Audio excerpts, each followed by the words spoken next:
5. The following program is paid for and presented by John DeMasi. The opinions expressed are not those of Town Square Media or station advertisers. WPG Talk Radio 95.5 presents Talk with a Purpose. Join the conversation by calling 609-407-1450. Now the host of Talk with a Purpose, John DeMasi. It's good to be back. It sure is. In spite of the rumor mills, I am not retiring.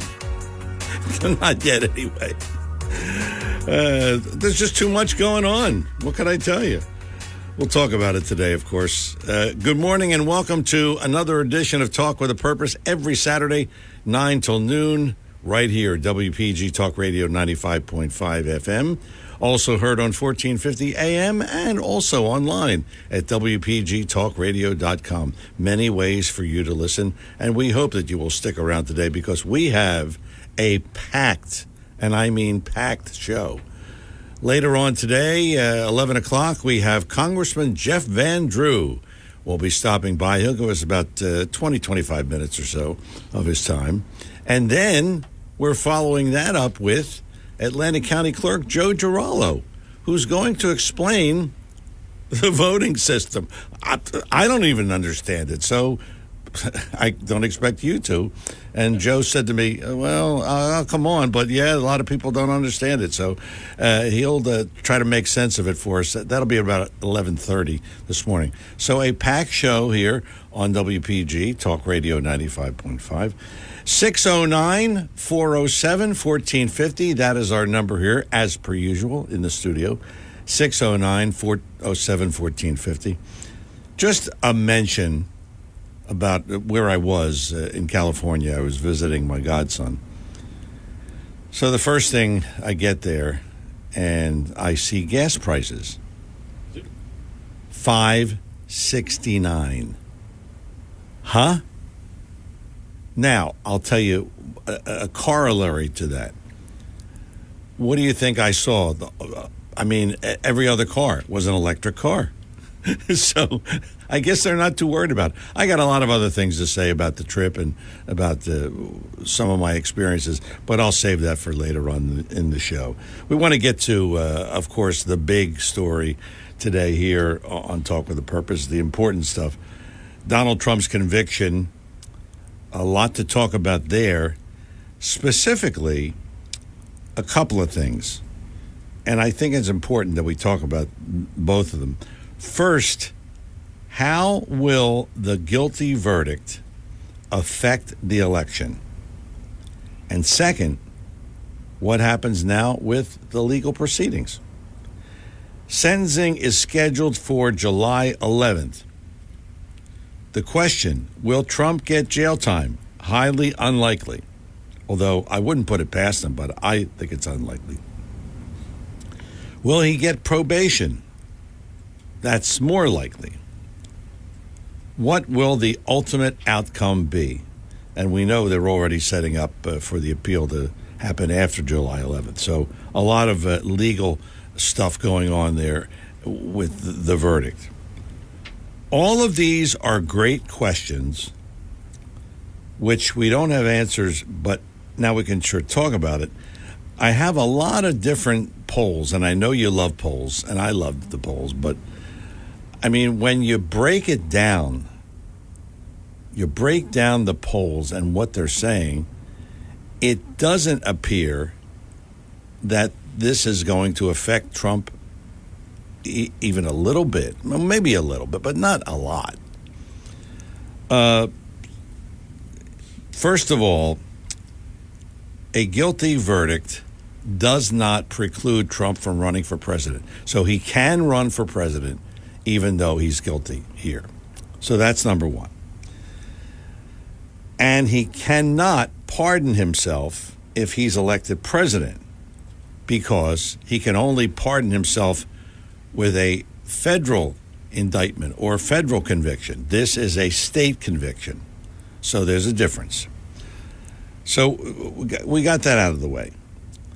A March political poll and Ipsos survey found that a conviction could cost Trump more than 1/3 of independents. And the independents are the ones that we really have to look at, because they're going to determine the outcome of the election.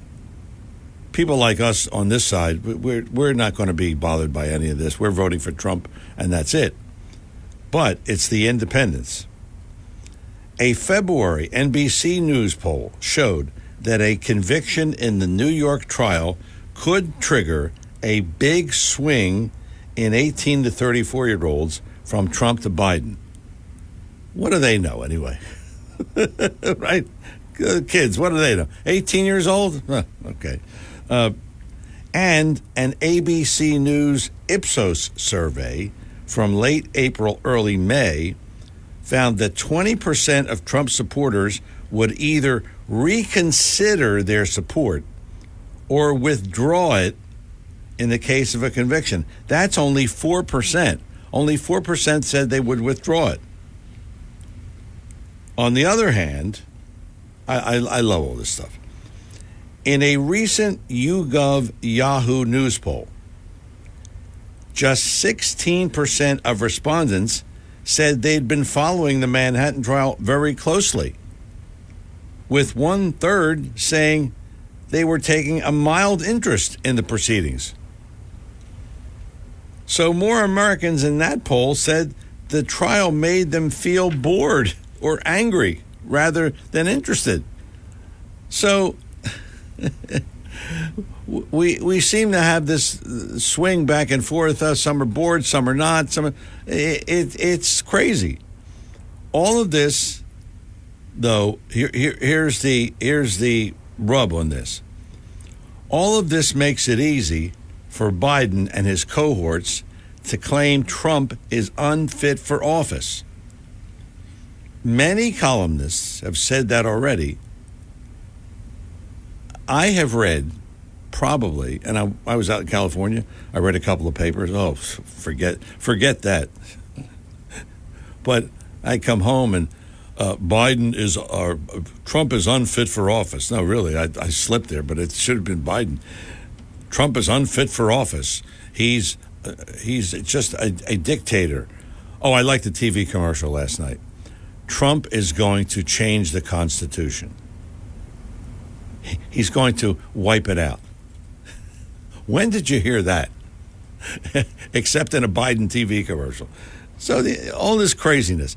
But one more survey, a May Philadelphia Inquirer, New York Times, Siena College poll, found 44% of respondents thought Trump would get a fair trial.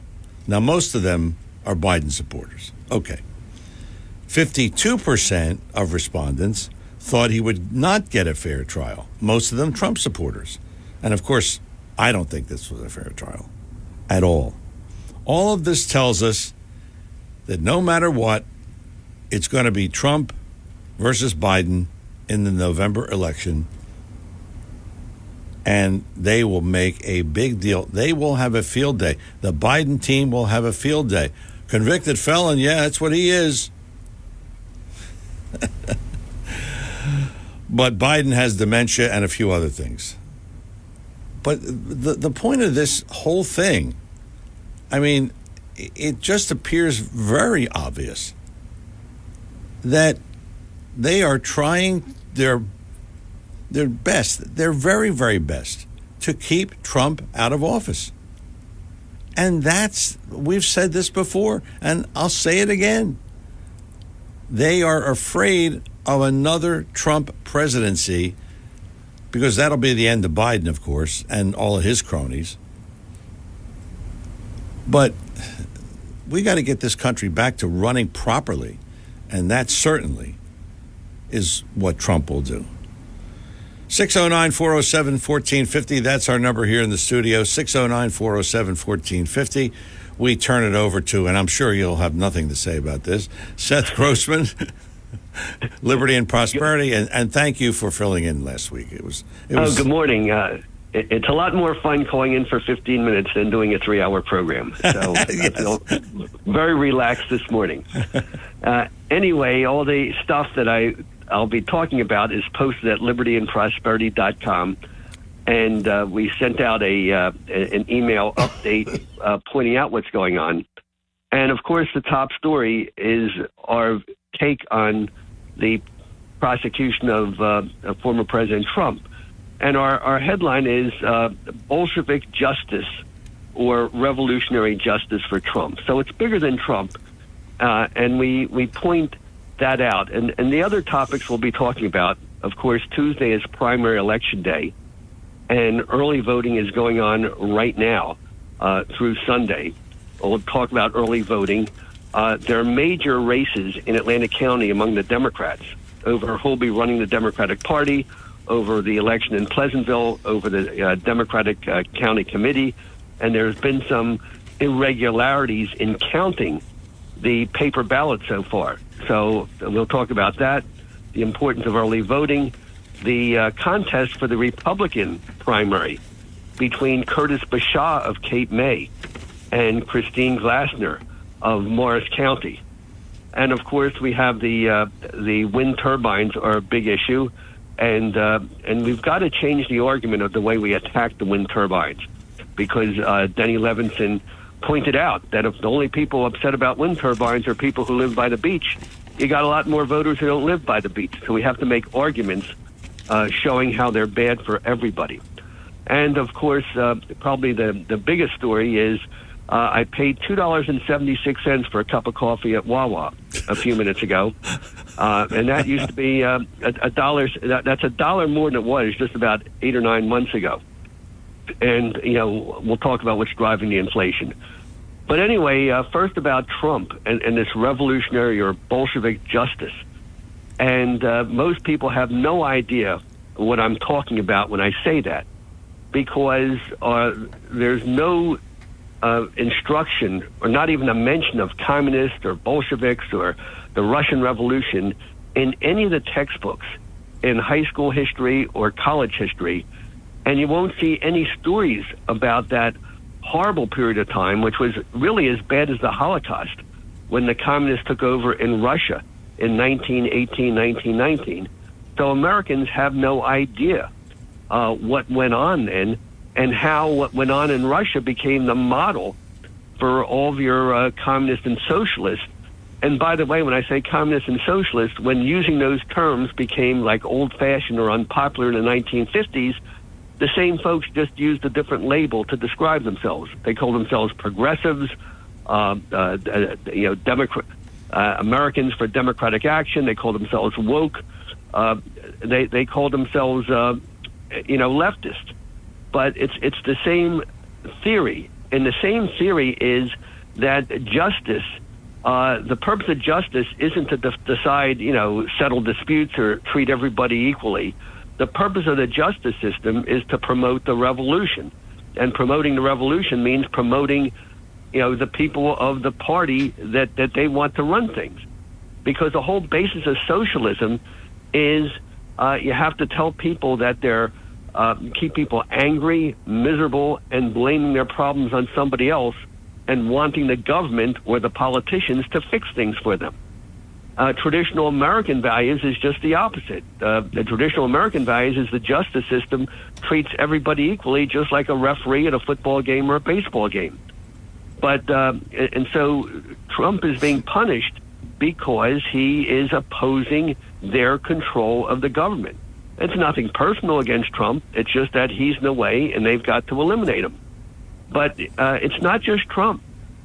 You'll see that anyone who gets in their way is to be punished. For example, the guy in the subway car in New York who was protecting innocent people from getting attacked by a maniac. Now he's on trial for murder in New York. So the system works against them. The system also protects people who attack the system. In Atlantic City 4 years ago, in fact, exactly 4 years ago, you had 95 people were charged with breaking windows and setting fires and robbing stores in Atlantic City. And you had more people trash downtown Trenton. Not one of them was held accountable or punished in any way. Why was that? Nothing in the newspaper, Governor Murphy says nothing about it. The prosecutor says nothing about it. You had Steve Young on a busy 4th of July weekend try to choke off the business by blocking the Atlantic City Expressway illegally. He and 6 others were arrested. What happened to the charges? They just disappeared. So that's that Bolshevik justice or revolutionary justice where again, it has nothing to do with finding out who broke the law or didn't break the law. It all comes down to who is promoting your political agenda and who's getting in the way of your political agenda. And once you understand that, you realize the solution has nothing to do with the arguments you make in court. The solution is you have to start winning elections and putting your people in and getting their people out and restoring the system that we had in this country for 250 years. So that's our focus for today. You know, that's a tall order. I hope you know that. It really is. Yes, we do. It starts with elections. And let me make some comments about the election going on right now. It's early voting. The polls open on Saturday at 10 o'clock, and they're open until 8 o'clock on Saturday. They're open until 6 o'clock on Sunday. Of course, the polls are open all day. Tuesday from 6 in the morning to 8 o'clock at night. And if that's too inconvenient, you could always go to the county clerk's office in Mays Landing or in Cape May Courthouse and pick up a ballot from the county clerk and do it there. And I'm sure Joe Giralo will be explaining that. But the key thing about why Democrats are so good at this with the early voting is most Republicans think in terms of I'm a good citizen, I'm going to vote, and I'm doing my duty as a citizen when I vote. Democrats don't think that way. Democrats say it's my job to vote. It's also my job to make sure all my kids vote, and my nieces and nephews, and my grandma in a nursing home. So I take advantage of this early voting and the paper ballots, not just to vote myself, which is important, but to make sure I bring 10 or 15 other people in with me. And one of the reasons the Democrats have the time to do all that is most Democrats have government jobs or political jobs where they're expected to bring out the vote as part of keeping the job they got appointed to for political reasons. So if Republicans want to overcome that, I actually heard someone on a call-in show say, well, I usually vote on Election Day, but maybe because of early voting, I'm going to vote on Friday or Saturday instead. Well, that's good because, very often people put off voting to the last day and they forget about it. But that's not the real reason that the early voting helps the Democrats. It's because of bringing out everybody who you know and schlepping them to the polls, not just yourself. So that's something to think about. So we really got to try hard to get the vote out. That's really the bottom line. Right, and the primary election is a practice time. Although there is an interesting race going on right now for U.S. Senate, the seat held by Bob Menendez right now. Of course, the Democrats are behind Andrew Kim of I guess, Burlington County, and Menendez is threatening to run as an independent. So the Democrats may be divided, and a Republican may have a chance to pick up the seat. But who should Republicans support? You have 4 Republican candidates running. And, Curtis Bashaw, hotel owner down here, very popular down here, backed by the establishment, of Atlantic County and Cape May County and Cumberland County Republicans. But, he's sort of annoyed. And by the way, Liberty and Prosperity, we can't pick candidates, we can't take sides, but we can say what we see. And we were very disappointed in February when Curtis Bashaw sort of snubbed Liberty and Prosperity when we had Craig Callaway as our speaker, and who basically taught us all the nuts and bolts basics of how you have to harvest votes if you want to win a close election in New Jersey. And I thought that Bashaw missed a big opportunity by going out of his way not to be with us and meet Craig Callaway and hear what he had to say. But the thing that's even more annoying is during the past week, most registered Republicans have been flooded with these oversized, slick postcards portraying Curtis Bashaw as a solid conservative and really slandering Christine Glasner, by saying she's for Obamacare, saying she's a liberal, saying she did this. And it's almost laughable. One of the charges, they say, well, she was a mayor of her town and she raised taxes every year she was in. Could you think of any town in New Jersey that did not raise taxes every year? No. Given the fact that asphalt costs more and the health packages cost more. So really, the campaign that Bashar has been running is bad for two reasons. By lying about your Republican opponent in such an obvious way, hurts the entire party. And a classic example of this is those flyers are almost identical to what Kim Guadagno did to Jack Ciattarelli in 2017, when the two of them were in a primary for governor. So you see the smiling face and color of Kim Guadagno, and then you have the black and white sinister photo of Jack Ciattarelli, who's evilness, and one lie after another in this. And who, I guess the same consultant who did the thing to trash Ciattarelli is doing the thing for Bashar to trash Christine Glasner. So I'm not taking sides on who's more, but we did post a voter guide from a conservative organization showing that, truthfully pointing out that Bashar is a moderate, like a Tom Kaine kind of Republican, and Christine Glasner is a conservative, and you have two other conservatives are on the ballot, and it's all posted on our libertyandprosperity.com website. So I hope people will check that out. Well, I got those flyers in the mail, and I thought the same thing. I saw this before, Yeah. And the whole thing is, one of the reasons why Democrats are so successful and Republicans have really lost New Jersey and lost New York, lost these other states, is Democrats see politics as it is. It's a team sport where, you want your guy to win or you want your girl to win, but the main thing is to have a strong team. In other words, your football team depends on a good quarterback, but you also need an offensive line to protect the quarterback. And what the Republicans tend to do is they sort of trash their own offensive line so they could be the star quarterback all the time, and then they wonder why there's no one out there to protect the quarterback during the game. Yeah. And so we've got to get away from that. Meanwhile, some other things going on in Gaza. The Hamas Israeli war going on in Gaza. Last week it was very tragic what happened, but it's important to remember because the headlines were U.S. bombs used in deadly attack by Israel in Gaza.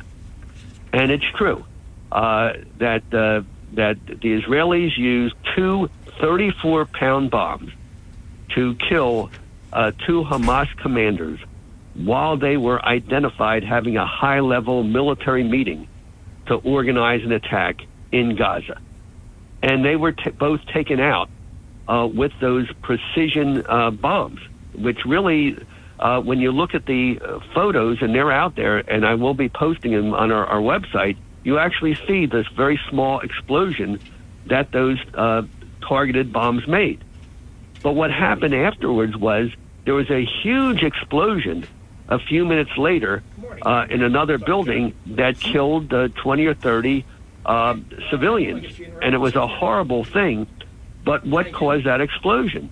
And we don't know for sure right now, but it had to have been some sort of fuel or ammunition or rocket fuel or something. And it reminded me of that movie about Midway, where the Japanese carriers were about to attack Midway, and they had all their planes were fueling up, and they were transferring all these bombs. And so one lucky American bomb wiped out a whole Japanese aircraft carrier.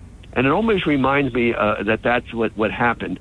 Tragic, but it happens in war. And by the way, the scene of that was nowhere near the tent city where the refugees were told to go. But one news report after another didn't mention it. Just said Israel attacked a tent city where refugees were, and that was just a total, absolute lie. But yet it's being repeated in the media time after time, and people are forming opinions based on that fake information. So that leaves only one more topic, and that is my $2.76 coffee at Wawa. Again, what's causing this inflation? Everybody complains about the inflation, but nobody complains about the causes of the inflation. And the causes of the inflation are that every year the American federal government spends about $1.5 billion, not a billion, $1 trillion, $1,000 billion and a half dollars more than it takes in, and it is paying for stuff by printing out dollars that don't represent any wealth or anything of value whatsoever, meaning every dollar is worth a little bit less when you do that, and that's what's causing it. Now, of course, Americans are not demanding cuts in the spending to stop the inflation. And a typical example, and I know I was criticized for it last week when I said on June 6th, this week, we're going to be dedicating a war memorial to an Atlantic City war hero named Bernie Friedenberg.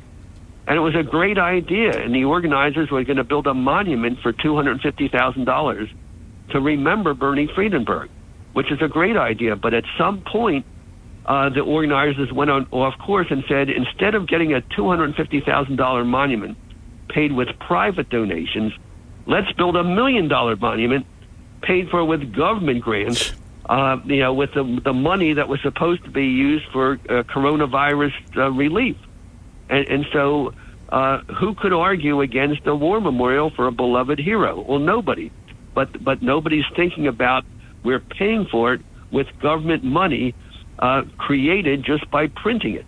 So that's what's causing most of the inflation, although a lot of the inflation is being caused because we force our companies, our businesses, to hire people based on diversity, equity, and inclusion who may not be the most qualified people, and also to follow all these rules and regulations that have nothing to do with health, safety, or producing the product. So we're paying a lot of inefficiency. And America used to be we used to be proud of our Yankee ingenuity to deliver great products at a great price and great service. But now it's more important to promote the right political agenda instead of hiring the best qualified people instead of producing the best product.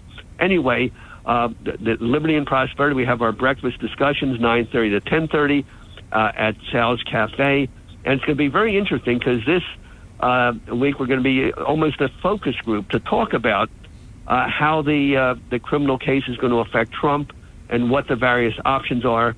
So I invite everybody to be part of that discussion. I also invite everybody, when you go to our Liberty and Prosperity website, if you see something you like or if you get our newsletter, please don't keep it to yourself. Just hit that Twitter button at the bottom, hit the Facebook button, become your own media instead of complaining about the mainstream media. All right, time to get there. Thank you very much for the time. Okay, thank you. And again, thank you for filling in for me last week. Seth Grossman, Liberty and Prosperity, the website libertyandprosperity.com. And again, the meeting starts right now at Sal's Coal Fire Pizza.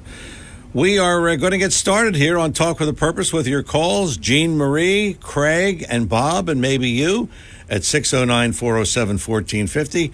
Yes, we will get started right after these words. The finest fresh fruit and produce you'll find anywhere? Check. Award-winning gift baskets and fruit baskets? Check. Baked goods and prepared foods? Check. They check all the boxes. B.F. Mazzio, 601 New Road, Northfield. And that's not all. Gourmet items, specialty foods, and catering for all occasions. It's all right there. Check them out online at bfmazzio.com. That's bfmazzio.com. B.F. Mazzio, 601 New Road, Northfield. Please join us for the unveiling and dedication ceremony of the Bernie Friedenberg World War II Memorial at noon on Thursday, June 6th at Atlantic City's O'Donnell Park, honoring the distinguished service of U.S. Army Staff Sergeant Bernard Friedenberg and all other Americans who served this country. Be a part of this tribute as we reflect on their enduring legacy on June 6th. For more details, visit bfww2.com. Back here on Talk with a Purpose, again, 609-407-1450. That's our number here in the studio. Let's get started. Jean Marie in Egg Harbor Township. Good morning, Jean Marie. Welcome to Talk with a Purpose. Good morning, John. Thank you. I could not agree more with everything that Seth said, and he presented his points on so many topics so well. What caught my the wind turbines. So that's why I'm calling. I am trying to urge people to become informed. The information is overwhelming. It's so deceiving. And it's not just the wind turbines, the windmills off the coast of Down Beach, Brigantine, Atlantic City. It's the effect that it's going to have throughout all of Atlantic County and how devastating it is. When people hear it's an alternative energy, so it must be good, it must be green, it must be great for the environment, this could not be more wrong. There are other forms of alternative energy. Don't run to the windmills. There are more components than just the ugly windmill that you see off the Jersey coast, which Seth said, people tend to think, well, you know, those rich people who have beachfront homes. Remember, they've got to dig up the ocean floor. They've got to dig up the roads. They've got to go down the pikes. It's not just going down the Black Horse Pike. It's everything from Northfield to Absecon or Summers Point to Absecon. And then they're going to plant a substation in what's deemed to be an area in need of redevelopment in Egg Harbor Township. Well, that everything that runs underground has an electromagnetic field. What do you think that's going to do to your water? What do you think that's going to do to the wildlife that's out over the bridge, not just the ocean life? That's it. This is, you know, think of Flint, Michigan. Yeah. Has the government cleaned up Flint, Michigan? Nope. What do you think it's going to do to us? Yeah. You know, it's interesting, Jean Marie, that you're pointing this out, and Seth said it, that the only ones that seem to be complaining are the beach towns. You know, Brigantine is really against this, and the mayor of Brigantine has come out and spoken about it. But all of the people don't really talk about tourism. You know, I had a woman say to me at my doctor's office, and this is in Marlton, and she's from Philadelphia. She travels a lot. She said, I'm not going down the shore this year. And I said, why? Oh, they're putting those windmills up. I said, they're not even up yet. It's just a proposal. It's not even. So, you know, what's it going to do to tourism? And you said it, wildlife. Fishing is a big thing around here. So, we're missing the point in hammering out what we're trying to say. It's not just the beach towns. It's other things. It's certainly other things. John, you point out what the argument tends to go toward is this sea life, the clammers, the commercial fishermen, and those who do it for just sheer enjoyment. But think about what's going to happen to the hunters. Yeah. Do you think the deer are going to continue to go where they migrate once these magnetic fields start coming through our grounds? Do you think the birds? Nope. You put it out a bird feeder, good luck. I don't know what's going to be left out there. What about the quality of life for the average taxpayer that gets up and goes to work every day, that might be at a time of retirement, who just wants to be in their yard? They're living out in Northfield, Egg Harbor Township, and they just want a quality of life in New Jersey, which I'm telling you is harder to get. Yes, I don't have to tell anybody who's paying taxes and lives under the thumb of Phil Murphy. Yeah. So, you know, if we're trying to hang on, we're not running to Florida. We're not going to other areas. Believe me, North Carolina looks great to me. Yeah. But I'm hanging on, and I don't know how much longer I can do it. If when I wake up in the morning, I'm not going to my garden. I'm trying to fight the government with these substations. So I'm urging everyone in Egg Harbor Township, and even if you're not a resident, on June 17th, the planning board is going to have a meeting, Bargaintown Road at the Municipal Building, 5 o'clock, June 17th. They will listen to anyone who would like to speak. Please come, and all you have to do is say, I am here in opposition to the windmills and the substations. That's Make your voice known, because there is, as we know, Seth pointed out all the power that is harnessed in negative energy. So let's do it for good. Let's get out there and say, no, you're money grubbing. You're an Italian company who knocked out the Swedish company. And believe me, the Swedish company, Ørsted, still has a permit, and they're coming back. But this time they're using New Jersey's money. Yes, that's right. So, that's right. You know, now you've got this, all the offshores, I can't remember the name of it, the offshore whatever. Atlantic Shores, I think. Atlantic Shores, thank you. Yes, Atlantic Shores. And they're from Italy. Don't put these things out off your own coast. Oh, what are you going to do? Kill the tourism there? Yeah. So, higher than the Empire State Building, by the way. Yes. So the eyesores, the fact that these things aren't biodegradable, they'll go down in a storm. The chips come from Taiwan. Everything else. Oh, what a mess! It's not going to create jobs here. Yeah, it's a mess. June 17th, Bargaintown Road, the Egg Harbor Township Municipal Building. The planning board will be meeting to redevelop the area and give it to this Italian company and let them put their substation out there. Stop them. Do Please, us a favor, get up and say I'm in opposition. Jean Marie, you can call again if you will before the 17th. Call the show again and remind us. Good call. 609-407-1450. That's our number here in the studio. We have Craig and we have Bob, and maybe we'll have you at 609-407-1450 coming up after the break. It is Talk with a Purpose every Saturday, 9 till noon, WPG Talk Radio 95.5, and also heard on 1450 AM. We are coming back with more of today's show in just a moment. But boy, did I miss BF Mazzeo. I mean, you know, what can I tell you? I was away. I didn't shop there for a couple of weeks. I'm going there right after the show today, getting my fruit, strawberries, and all kinds of summer fruits that are there now at BF Mazzeo. It's just too numerous to mention, but it's all right there. BF Mazzeo, 601 New Road, Northfield, online at bfmazzeo.com, bfmazzeo.com. And remember, it's more than just finest fresh fruit and produce. It is baked goods, prepared foods, gift baskets, fruit baskets, all kinds of goodies. Gourmet items, I mean, there are gourmet items there that I've only heard about them since I've been going to BF Mazzeo. I mean, some things, people buy that? Yeah, they do. That's why it's a great place. BF Mazzeo, again, 601 New Road in Northfield. And if you're having a barbecue, and I missed Memorial Day here, and I understand I didn't miss a whole lot. We'll get into that later.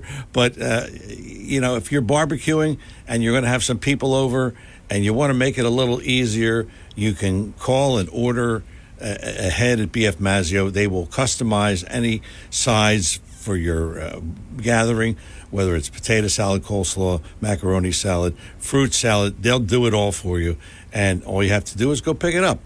BF Mazzeo, and they deliver. Yes, they deliver. 601 New Road, Northfield, the website bfmazzeo.com, and we're coming back with more Talk with a Purpose after these words. If you're interested in driving one of the finest automobiles on the market today, then you'll want to check out all of the fabulous new and pre-owned Lexus at Lexus of Atlantic City. Lexus of Atlantic City, 3169 Fire Road in EHT. Driving a Lexus is like no other vehicle on the market. Test drive one for yourself at Lexus of Atlantic City. Whether it's new or pre-owned, you'll be more than satisfied. In fact, Lexus is consistently number one when it comes to customer satisfaction. Visit Lexus of Atlantic City, 3169 Fire Road in EHT. Or you can check out their outstanding selection of new, pre-owned, and L-certified pre-owned vehicles on their website, lexusofatlanticcity.com. That's lexusofatlanticcity.com. Or if you want more information, call 609-641-0008. Lexus of Atlantic City, now celebrating their 26th year in the area. A dealership that you'll enjoy. No pressure, no gimmicks, no hassle, no hype. Lexus of Atlantic City, 3169 Fire Road in EHT. And remember, always online at lexusofatlanticcity.com. Your WPG Talk Radio 95.5 AccuWeather forecast for South Jersey. For today, mostly sunny and very warm. A beautiful start to the weekend with a high of 86. Tonight, partly cloudy skies with a low of 56. For tomorrow, sunshine mixing in with some clouds with a high of 86. Tomorrow night, mostly cloudy and warm with a couple of showers in the area with a low of 66. I'm AccuWeather's Caitlin Lawrence on WPG Talk Radio 95.5. We are back here on Talk with a Purpose. If you want to email me during the week, jdadv1@comcast.net. That's the number 1. jdadv1@comcast.net. And Howard sent me an interesting email, which I got to get to it. You know, I just got back like Wednesday, and flew the red eye. It was just, Wednesday was lost to me. So I caught up a little bit Thursday and Friday. But Howard, I'll get to that email this week, definitely. 609-407-1450. That's our number here in the studio. Let's talk to Craig in Northfield. Craig, good morning. Welcome. Well, good morning, John. How are you today? Good. Thanks for keeping me up to date with text messages while I was away. Appreciate it. Yeah, we got to keep you away.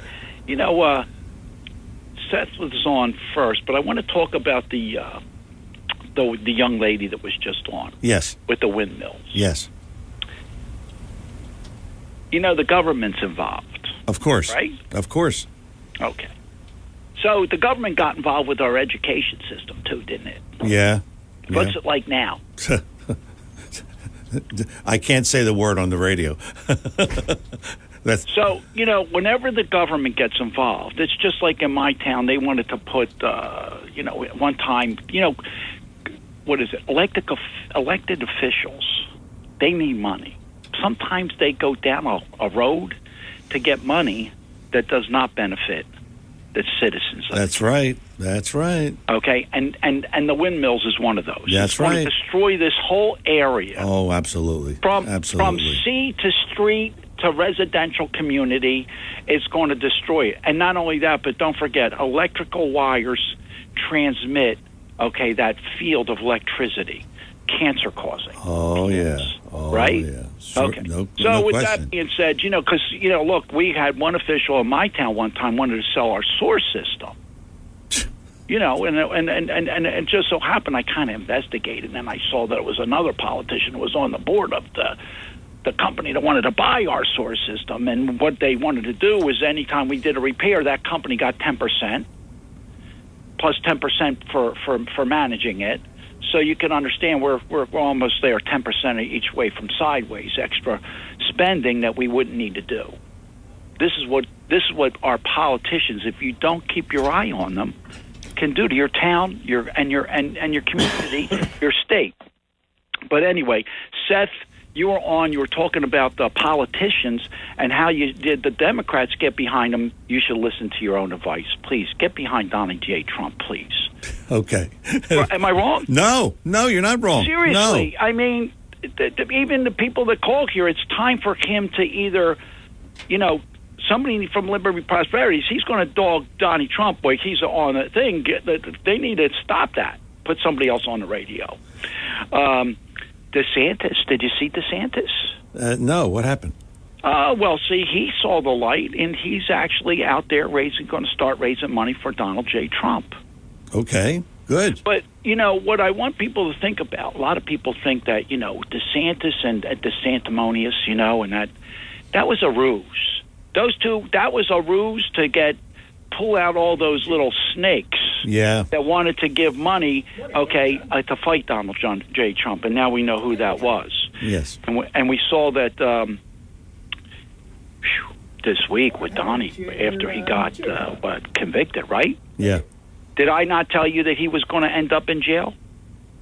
You did say that. Didn't I say that? You I said that months ago. Yeah. Months ago. And I think he might get an anklet bracelet because that judge, he's just like way out there. Yeah. All right. Debates. I just want to, and then I want to just talk about the economy real quick because I know you got a short period of time here. Did you hear that Donnie Trump is going to debate Kennedy?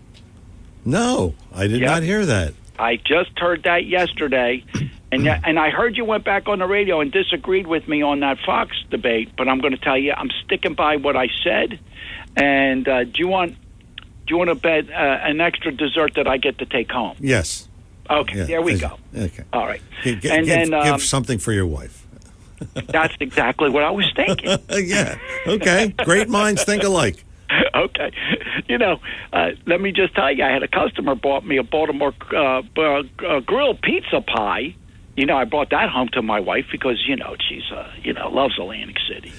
She was very happy that I brought that home. Anyway, the economy. Remember I talked to you before you went on your little vacation there. And I said we talked about food and how expensive it was to go to the grocery store. Yes, that's right. So people would go to Walmart because they couldn't go to, Target, maybe, like an upper store, maybe Macy's, something like that. Yeah. Well, the upper class now is shopping at Walmart. And the people that shopped at Walmart are now going to General Dollar. No, seriously. I know. That was just announced. That's how bad things are. I know. Things are that bad for the average person that they have, buy now, pay later. Yeah. Well, that's come due. And so people are really stretched. John? Yes. I just want to say that remember Mr. Smith? Remember Mr. Smith down there in Florida with the Mar-a-Lago, the $18 million residence there? Okay. He's been found out so much and how bad he is. Okay. Number one, remember I told you that he put staged all that paperwork that you saw the photographs of all those secret files, right? Yes. Remember I said that? Yes. Well, the judges caught him in a lie. And so now it appears that this trial will not happen until after the election. That's I feel the same way. All of these trials are going to be pushed back. Yeah, okay. I think so, yeah. And we all know about Robert De Niro, but if I want everybody to take a picture. Listen, there was a picture of Robert De Niro with a bodyguard. He's got like a little Hitler mustache. Yeah. That same guy was with Nancy Pelosi January 6th. Oh. Hold on. Oh. Hold on. And here's my mic drop, and then I'm hanging up. Good show. I'll say that before I hang up. He also was with that Friedman kid, okay, bodyguard, I guess. I don't know, but he was standing right beside him when he came out of the courthouse. That did all that cryptocurrency thing? Yes. He was with him, too. That's a trifecta. What's he doing with all these bad people? That's all right. I'll say. Have a good show. You thanks, Craig. I almost said you too. Well, maybe Craig's getting the show. I don't know. 609-407-1450. Let's talk to Bob and Cape May. Bob, good morning. Welcome.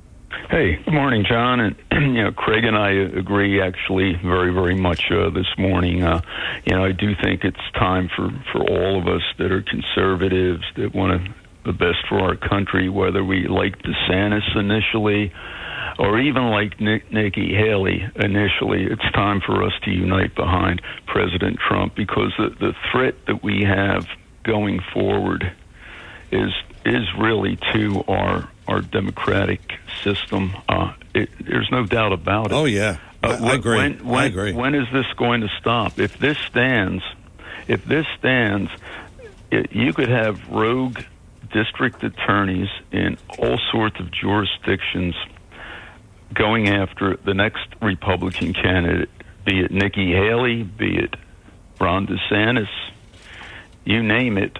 This will not end here if we let this stand. And let this in terms of this coming election, and again, one thing I heard about that really made a lot of sense is not to just give up on the legal front here.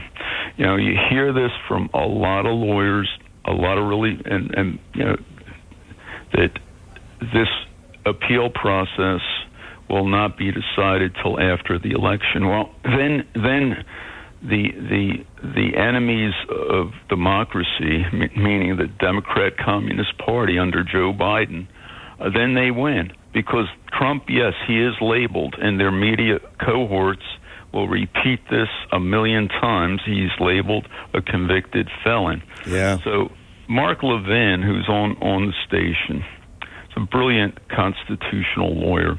The Supreme Court, when there are extraordinary circumstances, will hear a case on a basis of time is of the essence, basically.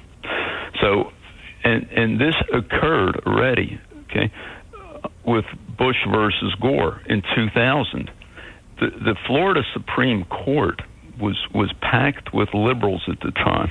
It no longer is, but it was packed with liberals, and we would have had a President Gore if their decision had remained, okay? If that would have gone through the years-long appeal process, the Supreme Court of the United States may have overturned that election, but 2 or 3 years down the road. So this is an extraordinary situation where the allies of President Trump, the Republican Party, all the officials in the Republican Party really need to call for the Supreme Court to get involved in this and to reverse this kangaroo court Stalinist ruling that we had taken place in New York. I mean, this was as bad as it gets. I called Harry yesterday, and I called Bragg and Letitia James, graduates with honors from the Berea School of Law in the Soviet Union. Yeah. Okay. Yeah. So, and again, this. So look, we really should think about conservatives here. We're outraged about this, but really, I mean, this could be reversed by the Supreme Court before this election takes place. It really could be, and it really should be. Because, John, the election interference has already started. The rate of people in every other state of the union. New York State wants to allow a sham trial like this.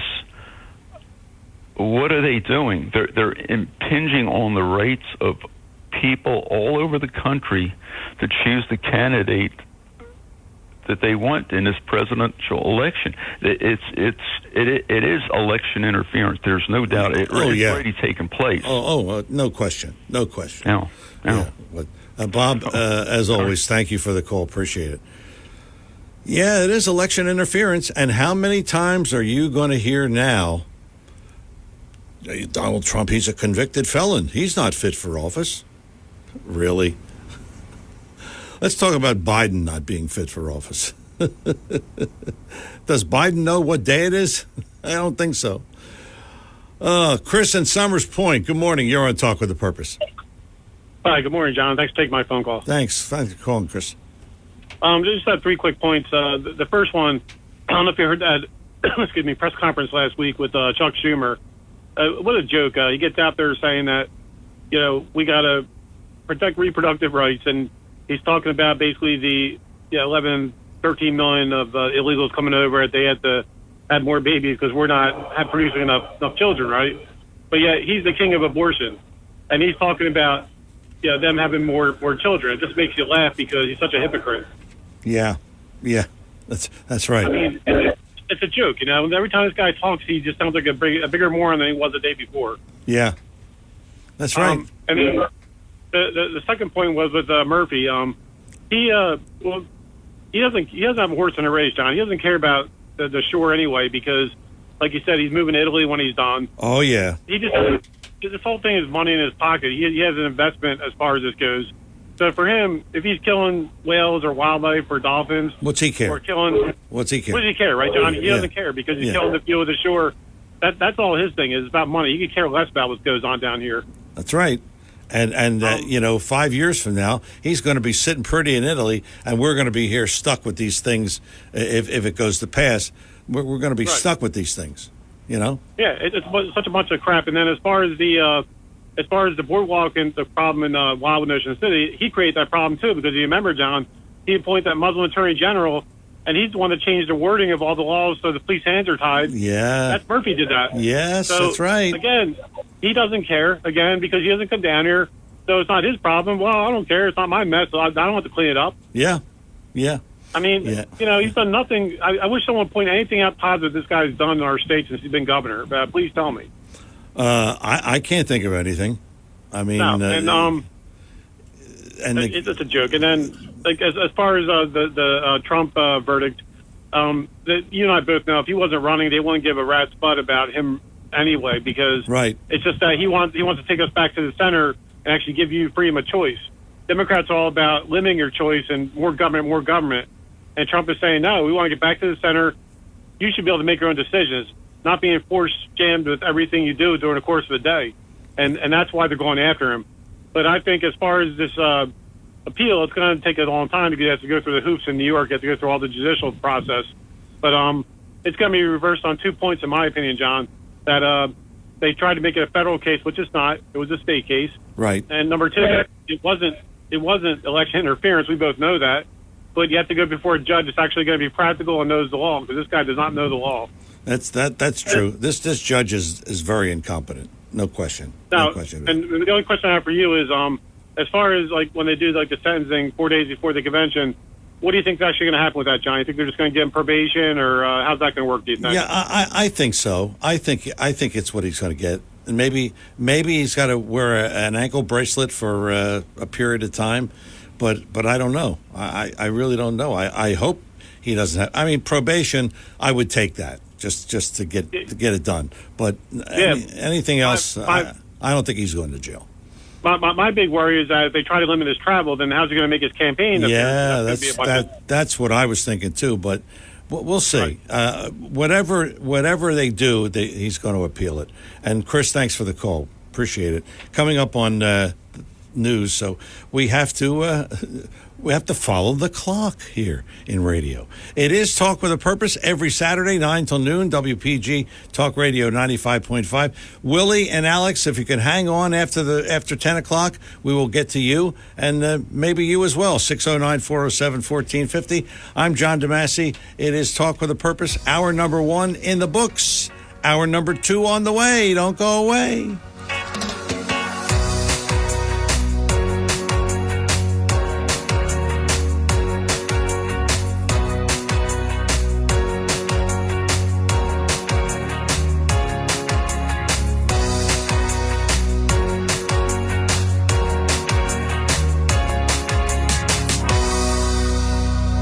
WPGG Atlantic City, WENJ HD3 Millville, a Town Square media station. Everything you need to know in 6 minutes starts now. WPG Talk Radio 95.5 presents Talk with a Purpose. Join the conversation by calling 609-407-1450. Now the host of Talk with a Purpose, John DeMasi. Hour number 2, Talk with a Purpose every Saturday, 9 till noon, WPG Talk Radio 95.5. Good to have you with us.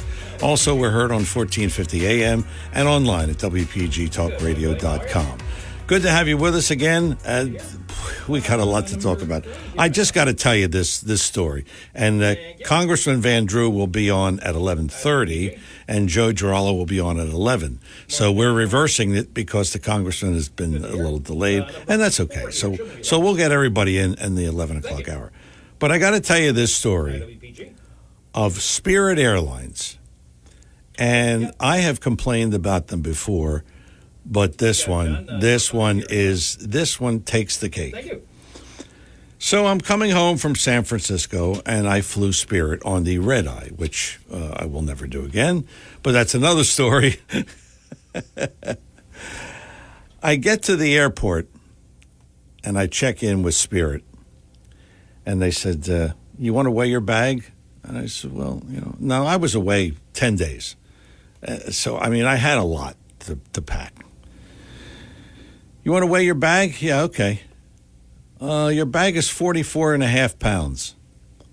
Our limit is 40 pounds. Now, mind you, other airlines, their limit is 50 pounds. But Spirit, of course, is another story. So I said, okay, well, 44.5 pounds.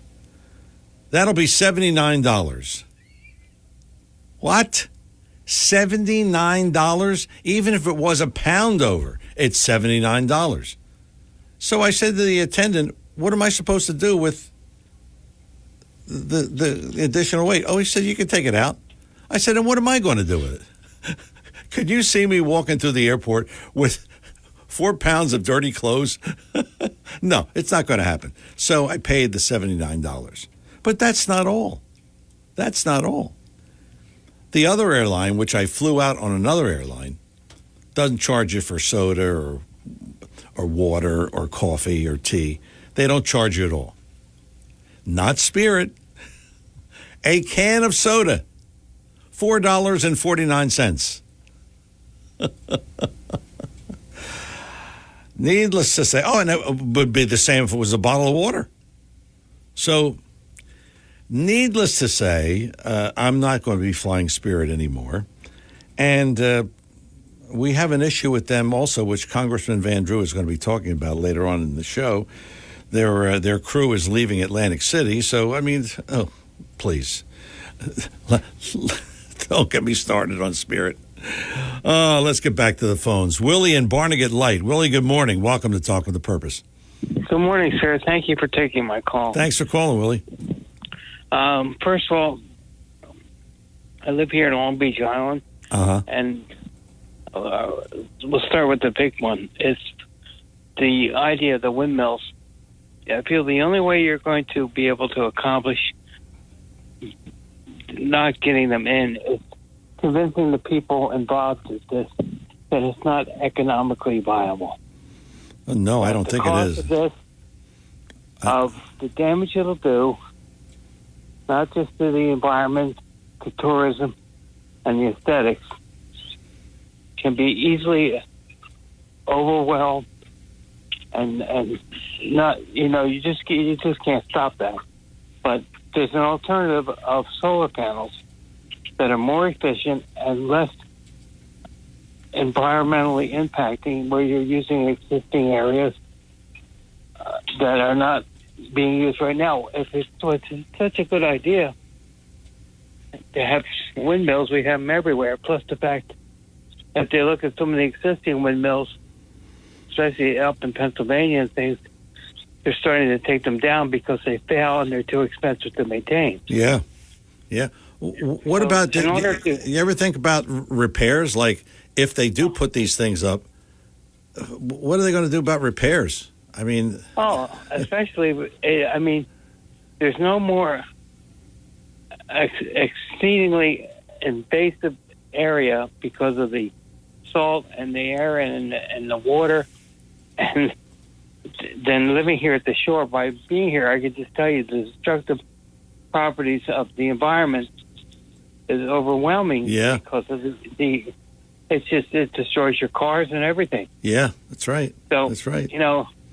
They're not taking that into factor, and they never talked about what it could do for the birds and everything else. It's just an all-around bad idea. Oh, yeah. But the only way you're going to get people to, say, oh, you're anti-environment and all this stuff. No. There's another alternative existing right now, which makes more logical sense, especially financially, would be solar panels on all the government buildings. Yeah. They have, they own them. What the hell? Yeah. If it's a good idea, let them do it. Yeah, that's right. And therefore, then they can't scream, against the environment and all that stuff. Okay, well, thanks for the call, Willie. Thanks. Appreciate it. Alex in Buna. Alex, good morning. Welcome to Talk with a Purpose. Hey, good morning, John. Hope all is well with you. Thank you. Yes. You had a nice trip despite Spirit Airlines. Yes. Worst airline in America, yes. always. Yes. I agree. Are sad that they're leaving Atlantic City. Good riddance. Good riddance. They ought to throw them a party. Anyway, Yeah. Well, I'm going to stick up for Seth. Now, look, I'm not naive. Biden has always been a bum from way back. Oh, yeah. And to me, he's bought and paid for. He was the point man in the Senate for China's most favored nation status vote. So he was bought a long time ago. But and Trump's trial was a joke. Yes, it was. He's going to win on appeal, but I'm going to say something, and people are going to get angry. I said this before. Trump sucks all the wind out of the room. There's no one waiting in the wings And I've called you before and said, this guy is going to be tied down with court cases, and all they need, states that are close, these swing states, yes, some of them are controlled by Democrats. Don't you think they're going to try and get him off the ballot because of this court case? And I said in 2016 to the late Bob Burns that this guy is going to ruin the Republican Party.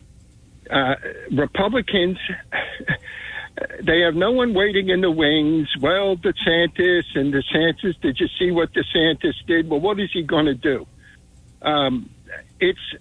Remember that election years ago with the guy that had the electroshock therapy? He was the Democrat. Oh, yeah, that's right. And they crucified him. They crucified him. Yeah. But they put someone up real quick because he wasn't a viable candidate anymore. Right. And the guy got clobbered. Yep. And that's right. That's the potential here. A lot of people want to defend Trump. They stole the election, this and that. Well, Seth always makes the point. You've got to prove it. You can't go in and say every vote was false and incorrect. You've got to pick 3 or 4 or half a dozen votes and show where there was corruption. Also, the thing he did with Pence, love Pence or hate Pence, Pence had to follow the Constitution.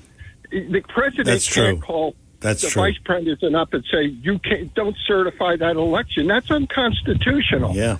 And that's the problem with Trump. I have no doubt, John, that he could win this election, but I've said it before. He is not going to get anything done. He's going to be so hamstrung with court cases. They may prevent his ability to travel, et cetera, et cetera. And the big issue here is, ladies and gentlemen, you may get your Trump, but if you don't get your Congress, it makes no difference at all. That's right. Alex, thanks a lot for the call. On that point, I don't know. Really don't know. If we get Trump as the president, which we hope, that'll be a good thing. But will he get things done? Of course, he's going to be a lame duck from day one because he's already served one term. So, but then again, if Biden wins, Biden's a lame duck. So we got both of them in a lame duck situation. I don't know. I really don't know. This is the most baffling election I have ever seen, and it remains to be seen what the outcome is going to be. It's really a tough situation. William in AC. William, good morning. Welcome to Talk with the Purpose. John, thank you for taking my call. Thanks for calling, William. Yeah, I don't understand all the dread in the Trump situation. I think Donald Trump has engineered an extraordinary move. He's been trying to, he's been really going after the black vote. And, first it was, he pardoned a lot of these rap singers for like $2 million. A lot of those guys got in drug problems, and he pardoned them. Then there was that those $400 sneakers. We said you're getting warm, Don. And then when he came out with that Bible, really, yeah. But this last one that he engineered, these felonies, he really solidified himself with our community, because now he has cred in the hood. He does. Now he can go around and say that he's a 4-time felon and growing. So, I heard some of those people up there, like the world is falling down. No, I think Trump stole I think he stole the presidency with this. I think so too. I think so too. Yeah. Because the polls show a lot of people didn't even bother to pay attention to these trials.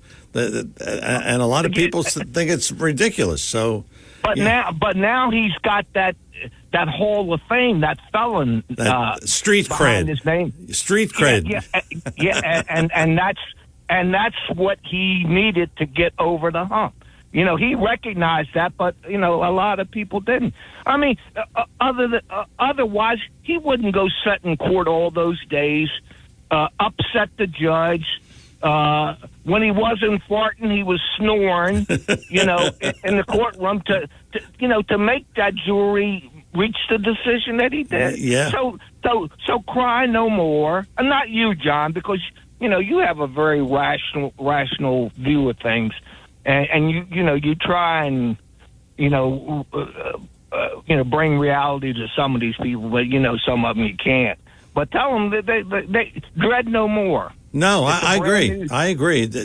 I think in a way this may have, as you said, solidified his victory in November. It's a stroke of brilliance. Yeah. Yeah. So now whenever he goes to a rally or he introduces himself as a 4-time felon. Yeah. Convicted. That's right. 34 times. And growing. And growing. And growing. So he's still got room to improve. William. Hey, John, have a beautiful weekend. You too, William. Thanks for the call. Oh, we can't make this stuff up. President Trump, he has street cred. Can you see that in the campaign? 609-407-1450. That's the number here in the studio. Talk with a Purpose is the show. Saturdays 9 till noon, WPG Talk Radio 95.5.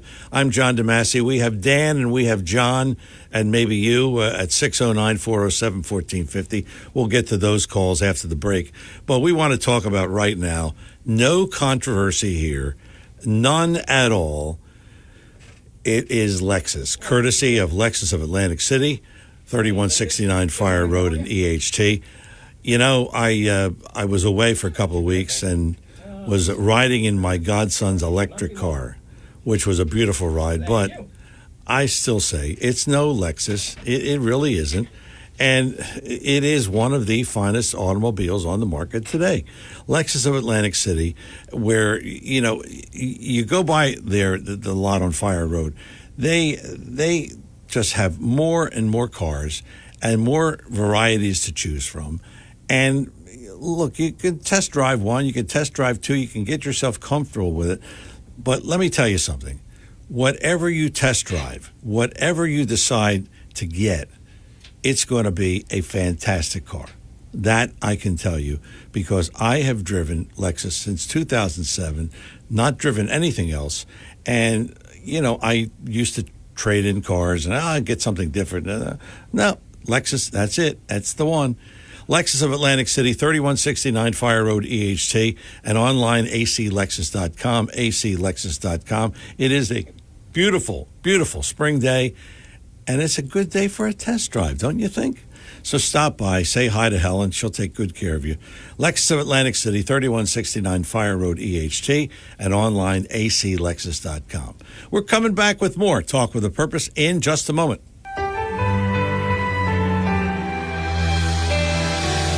I'm Seth Grossman for libertyandprosperity.com. Very few people talk about the 3 biggest causes of inflation. First, our federal government spends trillions more than it collects in taxes. To make up the difference, it pays people with paper money that has nothing of value to back it up. That means we need more paper dollars to buy things. However, an ounce of gold or silver usually buys the same as what it bought 50 years ago. We also have high prices because many federal, state, and local laws force businesses to waste lots of money on things that have nothing to do with health, safety, or producing their products. Finally, our government forces us to pay for expensive and mostly useless electricity from the sun and wind instead of cheap and reliable nuclear and natural gas power. Let's talk about this over breakfast. Meet us at Sal's Cafe at New Road and Groveland Avenue in Summers Point every Saturday morning at 9:30. Learn more at libertyandprosperity.com. Thanks. Please join us for the unveiling and dedication ceremony of the Bernie Friedenberg World War II Memorial at noon on Thursday, June 6th at Atlantic City's O'Donnell Park. honoring the distinguished service of U.S. Army Staff Sergeant Bernard Friedenberg and all other Americans who served this country. Be a part of this tribute as we reflect on their enduring legacy on June 6th. For more details, visit bfww2.com.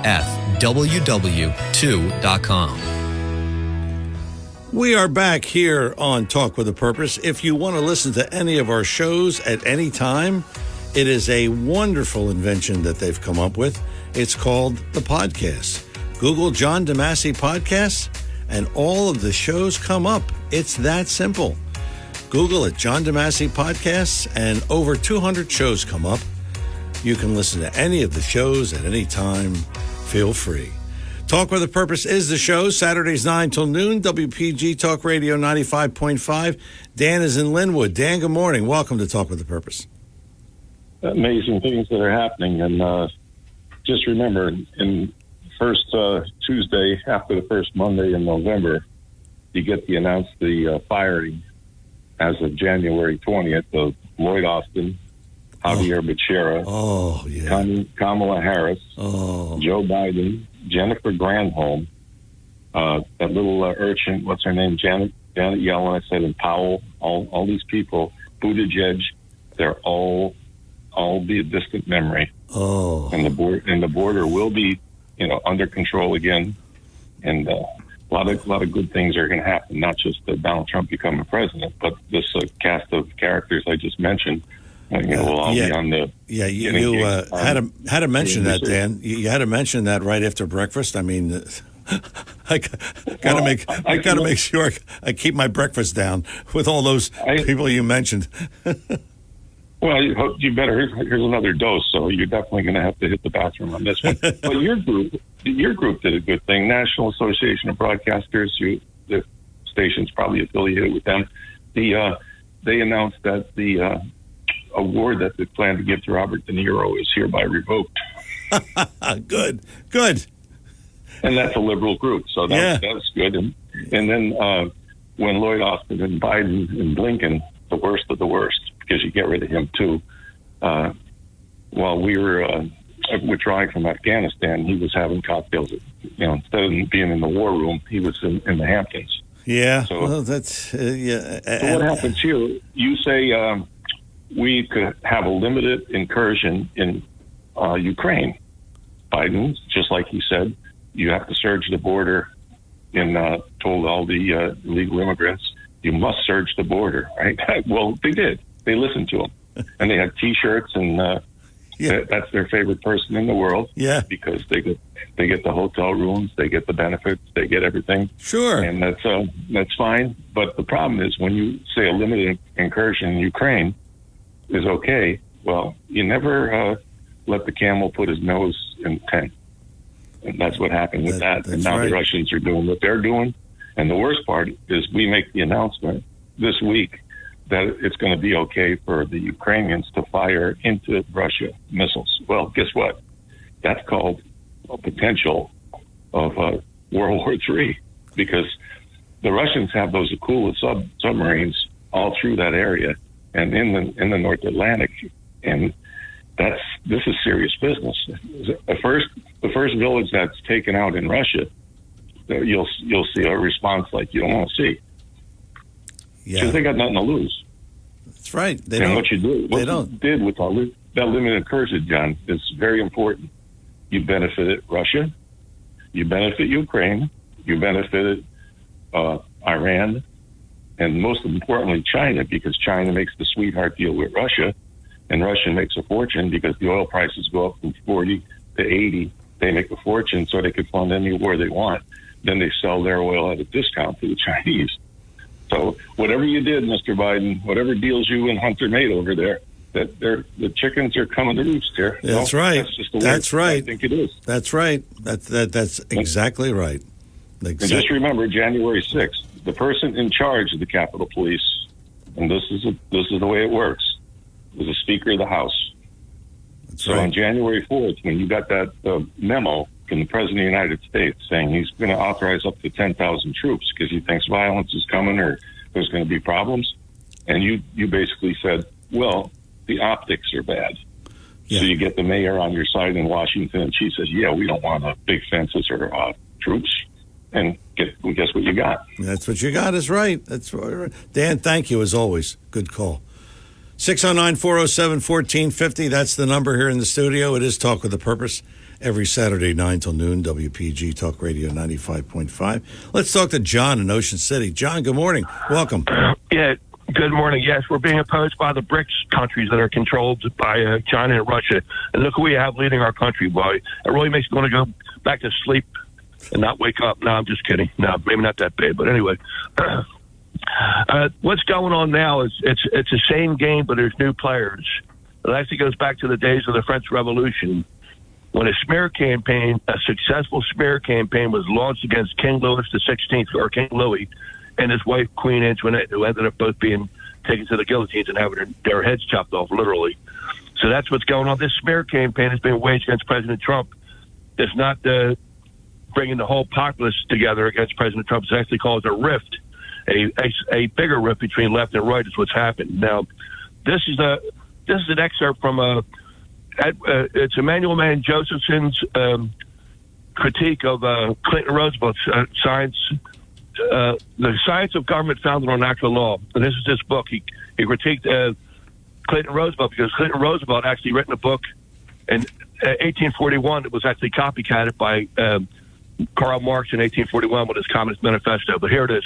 Communism has been a vital factor in American politics since the very birth of our republic. In the early days, communism was called, in parentheses, Illuminism. It was promoted and propagandized by a secret conspiratorial organization that was named, in parentheses, the Order of the Illuminati. It was dedicated professedly to bringing about a new social order or a new deal. Actually, its purpose was to overthrow governments throughout the world by revolution and to gain for its bosses worldwide dictatorship, in parentheses, one world. Now, this was written in 1955. So, and William Guy Carr, Commander Carr, retired from the Navy in Canada, had crisscrossed the 49th parallel, which divides Canada from America. And he was preaching against, yes, the Order of the Illuminati and communism, because they're both tied in together. And yes, it was actually the French Revolution from which came the Age of Enlightenment. From out of that came socialism. So even if the French government's not completely ruled by socialism like China is, they still birthed socialism. And we need to really wake up. It actually was John Quincy Adams, the son of John Adams, who helped establish the York Rite Lodges of Freemasonry out of the Plymouth Lodge out of Boston, Massachusetts.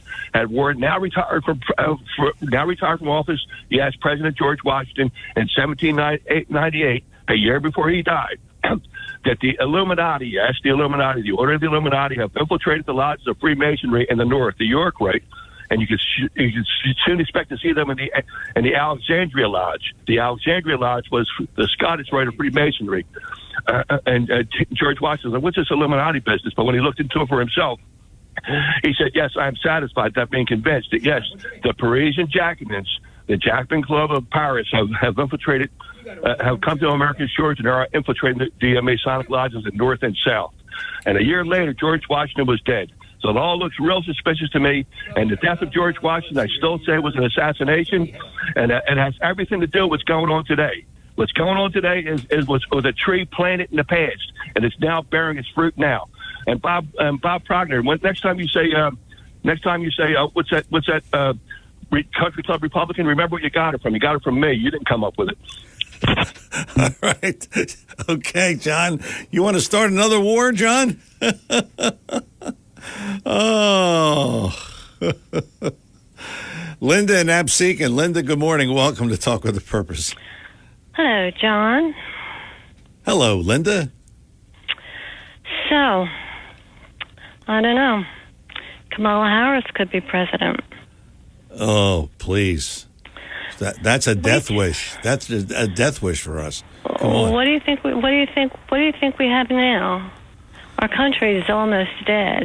Yeah, well, that's true. That's true. And it's pretty serious. So what did they do? They took 34 nothing misdemeanors and tied them to a phantom felony. They get away with anything they want to do. Yeah, that's true. That's Nothing or no one can stop them. So you have this phantom felony, Stormy Daniels payment. It wasn't a felony. No, it was not. And then I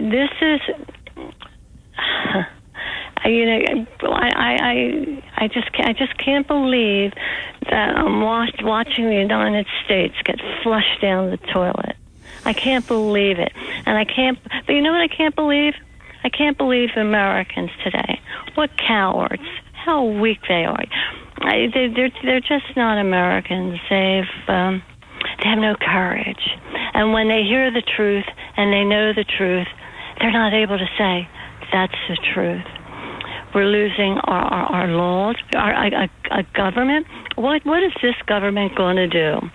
This government doesn't even have a justice system anymore. It doesn't have an FBI. It doesn't have a legal system. I don't know how long we're going to have a Supreme Court. Was Progner? I remember I just turned it on, and Progner said something really astute, and I agreed with him. But now I forget what I agreed with him about. All I know is that it had to do with doing something with the government and to doing it quickly. And it has to do. I think it had to do with the Supreme Court justices while we still have them. And that's true. Because they're going to be growing pretty quickly. And you know it was really sickening. Back in around 2016, during that time there, when the Stormy felony situation came out, the non-disclosure agreement, which are legal. Yeah. It's not hush money. It's hush money when it's for Trump. Yeah. It's legal when it's for everybody else. It's legal when it's for the senators that have them in the government, and it's legal for the congressmen and women who have them in the government. But it's not legal for the president to have one that he pays for. Yeah. But you know who pays for the government's non-disclosure agreements when they happen to maybe misbehave a little bit? Yeah. The taxpayer pays for them. That's right. And but we had a guy who was the retired election commissioner, and this judge wouldn't let him testify. This retired election commissioner knew what hush money was, what any kind of money going into a campaign. He was an expert. And he said from the get-go, that was Trump's own money. And it was not a felony. He did nothing wrong. There was no problem with what Trump did. But no, we get 34 fake felonies and tie it to a phantom felony. It is kind of ridiculous. It really is. And I don't know how. I don't know how they did away with it. I mean, how they got. They do whatever they want. They can get away with it. They can get away. We don't have a media. I think it was George Washington I was reading a couple of years ago, where he had said, if you don't have a free press, you don't have a country. I think it was George Washington. And of course, that expression has been used before. And it is true. We have no media. Media could have put a lot of this unseemly behavior to bed immediately if they were honest. But they're all against Trump. That's for sure. I mean, except for Fox, you don't have anybody on Trump's side. Well, they're all against Trump. Why? I mean, is their boss paying them more money? Because that's a good question. I don't know. I don't know. I guess it's because he's an outsider, and they still feel as though he's going to upset the. What about John? What about John Edwards? We remember John Edwards. He ran for president. I remember. And his wife was dying of cancer. Yeah. And he had a young lady on the side. Yeah. And he also had $2 million given to him to run for president at the time. Mm-hmm. $2 million. Two men gave him $2 million. But you know how how his young lady friend was being taken care of? How? With that $2 million. Now, nobody was worried about the election commission then, huh? Nobody said a word, huh? Nothing. Nothing. Yeah. It was tried. It went to court, and at least somebody tried something. And all of a sudden, it's supposed to be that they just gave the money. Well, we $1 million each. Yeah. Can you imagine? In the beginning. Can you imagine what you could do with $1 million each? Oh, boy. Well, I can imagine. I don't know how true it is, and I don't know what kind of a lie it is. But if we had a media that would give in and would give the people the facts, fill in the details. But we are living in a country that has lost its soul, and we don't have long. That's true. So. Well, maybe you and I won't be here to see it. Linda, thank you for the call. Boy, I feel sorry for my grandkids. What is this world going to be like in 40 years? I don't know. I really don't know. We have Roger and we have Bob on the line, and maybe we'll have you at 609-407-1450. A slight change in our lineup today. Joe Giralo, Atlantic County Clerk, at 11, and then Congressman Jeff Van Drew at 11:30. So we'll get to them in the next hour. But for now, we have Talk with a Purpose, Saturdays 9 till noon, WPG Talk Radio 95.5. I'm John DeMasi. We're coming back with more Talk with a Purpose after these words. The finest fresh fruit and produce you'll find anywhere? Check. Award-winning gift baskets and fruit baskets? Check. Baked goods and prepared foods? Check. They check all the boxes. B.F. Mazzio, 601 New Road, Northfield. And that's not all. Gourmet items, specialty foods, and catering for all occasions. It's all right there. Check them out online at bfmazzio.com. That's bfmazzio.com. B.F. Mazzio, 601 New Road, Northfield. Your WPG Talk Radio 95.5 AccuWeather forecast for South Jersey. For this afternoon, beautiful start to the weekend, mostly sunny and very warm with a high up to 86. Partly cloudy tonight, low 56. Sunshine tomorrow, mixing with clouds, high up to 86. And we've got a couple of showers tomorrow night into Monday, a morning shower, then clouds and sunshine in the afternoon. Humid, high 79. I'm AccuWeather's Ruth O'Brien on WPG Talk Radio 95.5. Back here on Talk with a Purpose, if you miss any of today's show, we have our Talk with a Purpose replay. Sunday, 5... Hey, I'm out of practice. What can I tell you? Sunday, 5 till 7. It's our condensed version of the show, but we replay it every Sunday, 5 till 7, right here on WPG Talk Radio 95.5. Let's go back to the phones. We have Roger in Cape May. Roger, good morning. Welcome to Talk with a Purpose. Hey, thanks for taking my call. Woodrow Wilson paid $100,000 to Samuel Untermeyer, the only non-president to get a top column front page eulogy in the New York Times.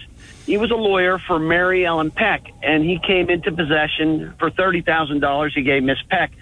The love letters between the married Miss Peck and, at the time, I think he was Governor Woodrow Wilson. Samuel Untermeyer, in exchange, extracted $100,000 from Wilson, sweep it under the table in the midst of his presidential election, and he also got to appoint the next Supreme Court justice, which would be Justice Brandeis. So he was the first American to also recognize the Red Russian, the government, the Bolshevik government, Samuel Untermeyer, that is. So this is just very typical behavior through the centuries of wealthy men in power trying to protect their marriages and, their business interests or political interests. And Trump was singled out, and the Republican Party has stood down all along. When the Tony Bobulinski interview was done by Tucker Carlson, exposing Biden's and the Obama administration's starting up of the Wuhan virus lab, Nobody in the conservative media, no Republicans, spoke up. We'd have 70, 80 Republican senators if they were willing to connect through Metabiota and Rosemont Seneca, which are corporations in Silicon Valley, direct evidence Hunter Biden and the Wuhan lab, and also if you Hunter Biden's laptop, there's an email to Burisma Energy in Kiev, Ukraine, specifically asking for fundraising for private partnership between our Department of Defense and Rosemont Seneca with the biolabs near the Russian border. In effect, Biden triggering a Ukraine invasion from Putin to protect. This is what Undersecretary Victoria Nuland told Mark Rubio in Senate hearings on C-SPAN, that her biggest concern was Russia would recover our virus labs. And, so Biden is being protected in large part by a lot of rhinos. Most of the media is dependent on healthcare is 40%, 20%, maybe the military industrial, another 20% have contracts related to the military industrial. And so 40%, the media can't talk about where the virus came from, man-made. It was a British American lab in China. And the media is handcuffed because there's so much of their revenue. And the bought and paid for elections, 0.1% of 1% of Americans put money into the RNC and the DNC. So these politicians cannot defend Trump, or they'll lose their job, and maybe much worse. That's good point. Yeah, good point. It's the trucker got fired for telling the truth. When exposing a crime is a crime, then you know that there's nothing even resembling a democracy or a republic at that point, and it's just oligarchs who control the media and are disembowing our working blue-collar middle class, sending jobs to China where they're opening 3 coal plants a day. They have slave labor, child labor. Then they ship all this stuff across the Pacific Ocean and put them on trains back to the East Coast. And that's green, that's environmentally friendly, sending jobs to where they have no EPA, Environmental Protection Agency, in China and India and Asia, and crucifying the American middle class so that Wall Street, the oligarchs, the shareholders, enrich themselves, and what were once factory jobs in the Rust Belt are extinguished. The government doesn't represent 99% of the people anymore. That's true. That's true. It's wealthy people and syndicated radio. You can talk. They'll talk about a lot of these things after 11 p.m. on WPG Talk Radio, but there's certain things that just aren't talked about in prime time or during the daytime because there's fear in the air. It's politicians are we would have 80 Republican senators if you were willing to connect this torturous inflation to Biden's labs in Ukraine, Biden connected labs in Ukraine that in essence forced a representative government to invade. We have over 1 million fentanyl overdoses, 100,000 deaths a year, and we do nothing but embrace the cartels. Our banks, our intelligence agencies do nothing. We would invade China if we cared about the American middle class and what our health crisis with fentanyl overdoses, but nothing happens. It's all lip service, and they're on the take from China. Lindsey Graham's put away over $100 million and is making $200,000 a year since the $14 trillion that has been spent since 9/11, the Pearl Harbor event, to get us involved in 7 wars in Africa and the Middle East. And they all have money on the side on K Street. They have their wife on K Street. A 2,000-page bill gets put in front of them by a lobbyist. He says, go to that lobbyist. They helped me boil down some of these bills that are so long. And they pay the lobbyist, the wife or the sibling, $500,000. And the senator or the congressman votes for the bill, which is good for Northrop Grumman or McDonnell Douglas or Boeing or Exxon or whatever the legislation may be. And it's perfectly legal. And it's millions upon millions of dollars that these congressmen are making per year, senators especially. Yes, and that's right. Yeah. They're setting up the next war with China when they run out of fields to put crosses in over in the Ukraine, and they've tried twice since 2015 to put our 18-year-old girls in the draft registration, and 18 and over, or you won't be able to get a college loan, just like they did to me when the Russians invaded Afghanistan. And by the way, National Security Advisor for Carter has bragged in the last 10 years in his 2 books on his C-SPAN and PBS book tours that he financed and armed the terrorists in Afghanistan in the 1970s to do their cross-border invasions into Russia, to induce Russia into invading Afghanistan and the Soviet Union would suffer their Vietnam event.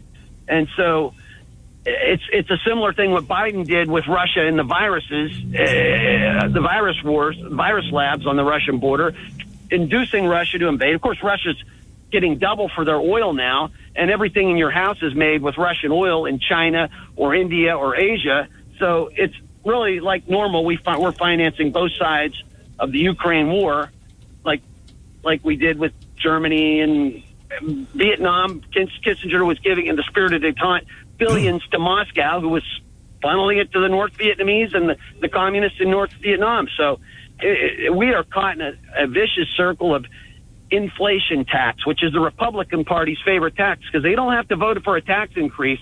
All they have to do is approve of these mostly Democrat-started wars, and inflation goes crazy, and the kickbacks. You hit it right on the head. You hit it right on the head. Thanks for the call, Roger. Good stuff. We have Bob in Cape May. Bob, good morning. Hey, good morning, John. I guess Roger is a good listener to Tucker Carlson. A very, very good call, Roger. Hey, look, I want to get to Spirit Airline, but I'm trying to what did I do with John? Did I steal the term country club Republican? I don't know. I don't know. I don't know what he was talking about. I stole from John. I don't know exactly what. Maybe next week you can. I don't know what I stole. But whatever. You know what, Bob? You're always a topic of conversation on this show. Well, I might be banned to talk radio prison or something. I don't know. But anyway, look. Spirit Airline. I'll just tell you a funny story about Spirit. Now, look. I really hope we keep Spirit because it's so convenient to fly out of Atlantic City. It sure is, but that's about all. But what they have no idea of goodwill. No idea. No. I mean, years and years ago, all right, they just instituted the policy where your carry bag had to fit into this little box. Yeah. So what do I do, John? Well, I buy a different carry bag, a little personal bag that I know will fit into their box. So a few years later, what does Spirit do? Well, they make the box smaller. Let me see if I can get you right? And they had this enforcer, this little woman, but a real enforcer, right? Well, she saw me, right? Because I kind of know how to get around this, but she saw me. And she says first, "Oh, can I help you?" Like she's going to be helpful, right? Anyway, she tried to nail me for the bag, right? And I was just so pissed off about this, right? I was able to muster a ton of strength, and I fit that bag, even though it was. I fit the bag that really didn't fit. I fit it in there, and I beat their fee. But I'm just telling you, Spirit makes life tough on you. They really does. Do. Yeah, they have no concept of goodwill, customer service. No.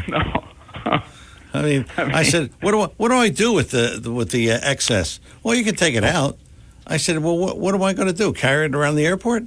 I said, that's, No, that it's, and look, other airlines, you just don't get that. We flew to Maine with American. Your luggage is free.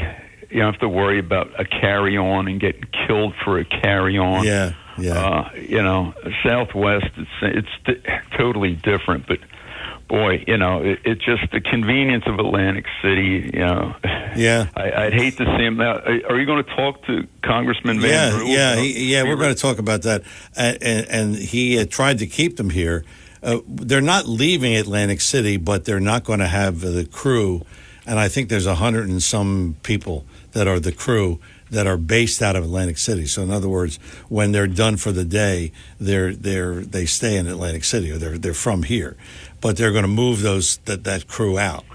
So that's rough. That means less flights. That means Atlantic City was one of their hubs. Yes, that's right.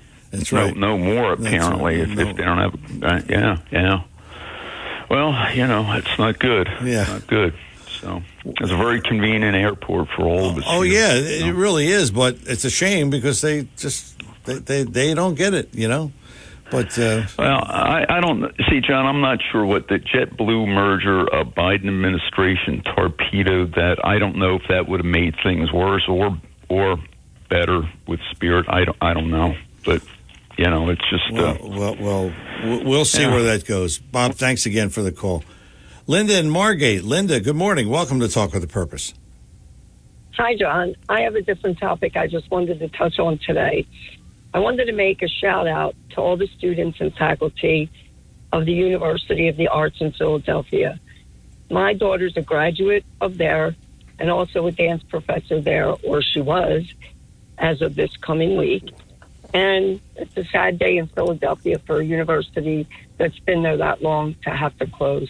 So I just wanted to give that shout out to all the students because a lot of people are going through a lot this week over that. I didn't know it was closing. I wasn't aware of that.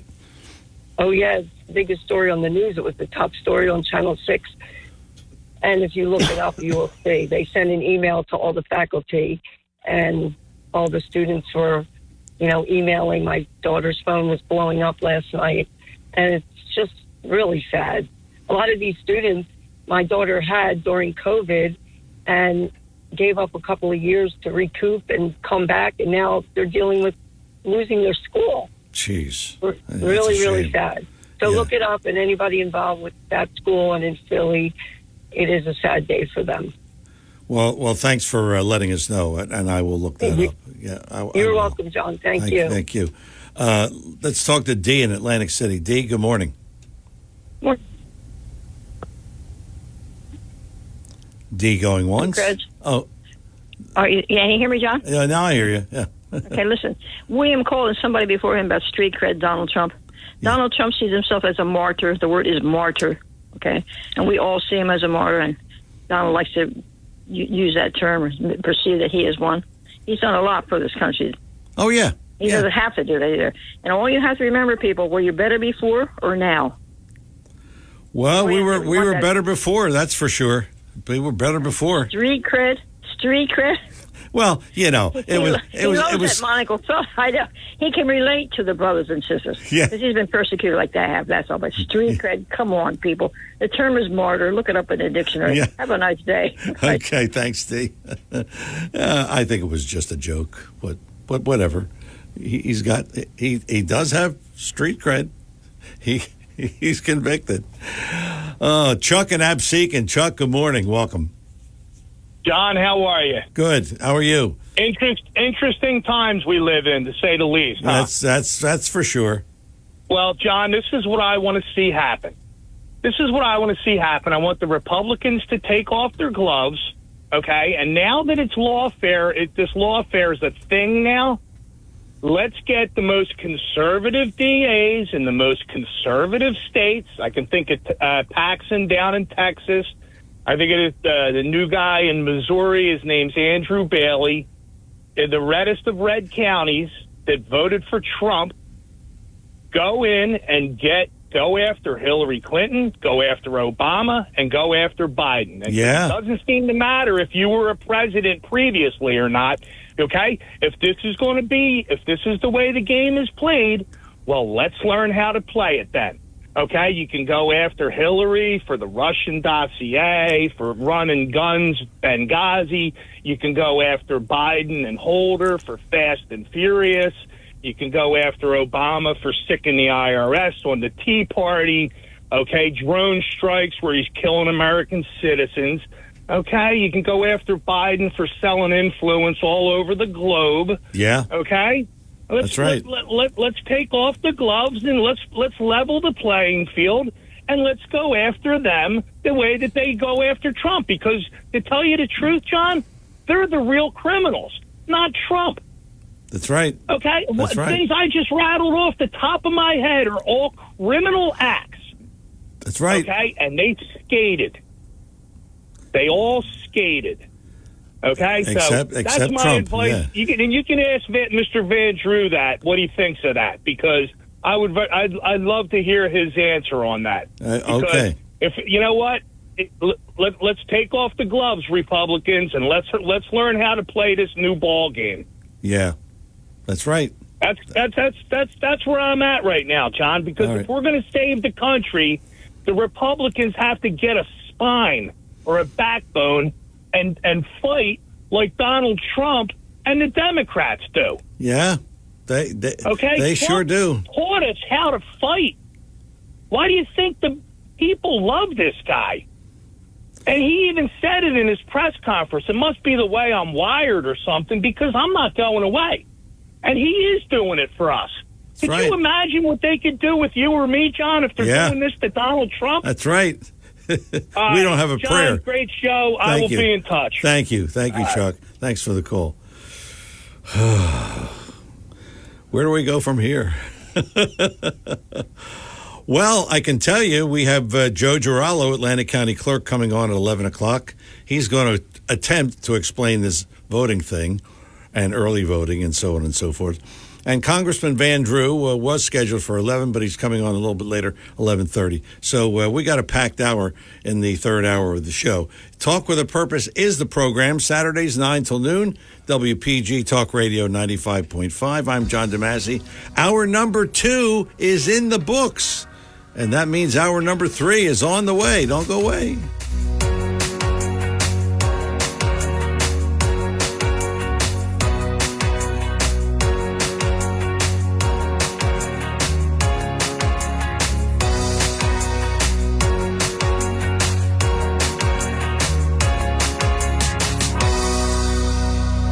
WPGG Atlantic City, WENJ HD3 Millville, a Town Square media station. Everything you need to know in 6 minutes.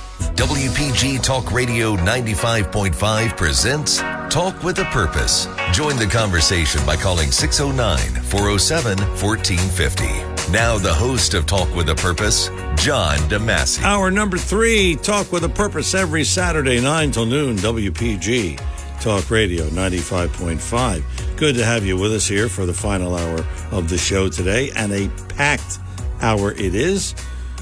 We are pleased to welcome in one of the finest clerks in the state, I will say. Joe Giralo is with us. Joe, how you doing? Hey, good morning, John. How are you? Good, thank you.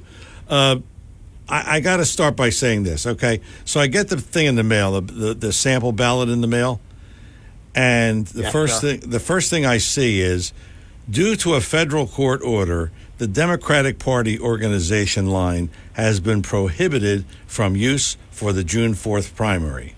As ordered by the court, the Democratic election ballot must be in an office block ballot layout. In order to keep all ballots consistent and to keep costs down, the Republican portion of the ballot has also been revised to match the Democratic style. To which I say, huh? Would you explain that, please? Well, John, let's talk about that. In mid-February, all county clerks across the state had a lawsuit served against them from Andy Kim, candidate for the U.S. Senate. And what it did was to work hard to do away with something we've known as the county line for many, many years. And we spent then a long time in a courtroom spending money as the Democrats, Andy Kim, so to speak, wanted to do away with the line. So in order to do away with the line, we went through a court hearing. We went through the courts. We went through days. We went through appeals. The ruling came out, and the ruling was that it was going to be office block style, so on and so forth. We had some Republicans from other counties turn around and then sue us. And then the judge came back with a ruling that was totally something that we would have never thought would have been the ruling. The judge came back and said that doing away with the line only pertained to Democrats, that it was unconstitutional to have the line for Democrats. Well, I don't know. That kind of made no sense. So then some Republicans took us to court to try to overthrow that decision at the Third Circuit of Appeals, and they upheld the first judge's decision, which said Republicans could have the line, Democrats could not have the line. So it went away, so to speak. I will tell you that it's something that I think everyone's going to have to get used to going forward, because I'm sure that we're going to see another lawsuit filed as soon as this primary election is over to take the general election and move the ballot to the same. Boy, that is, that's a mess. I mean, well, it's segregation at its best. Yeah, John, I mean, geez. Because if it's unconstitutional for Democrats, it should be unconstitutional for Republicans. I agree. You can't set up two different ballots. There isn't a county clerk that will tell you anything different, Republican or Democrat. We all feel the same way. Now, in our case in Atlantic County, this year, the reason you have that at the top of your sample ballot, this year, Democrat County Committee is up. And when you create a ballot, because that's the statutory requirement of a clerk to create that ballot, and for every name you have to have a blank for a write-in.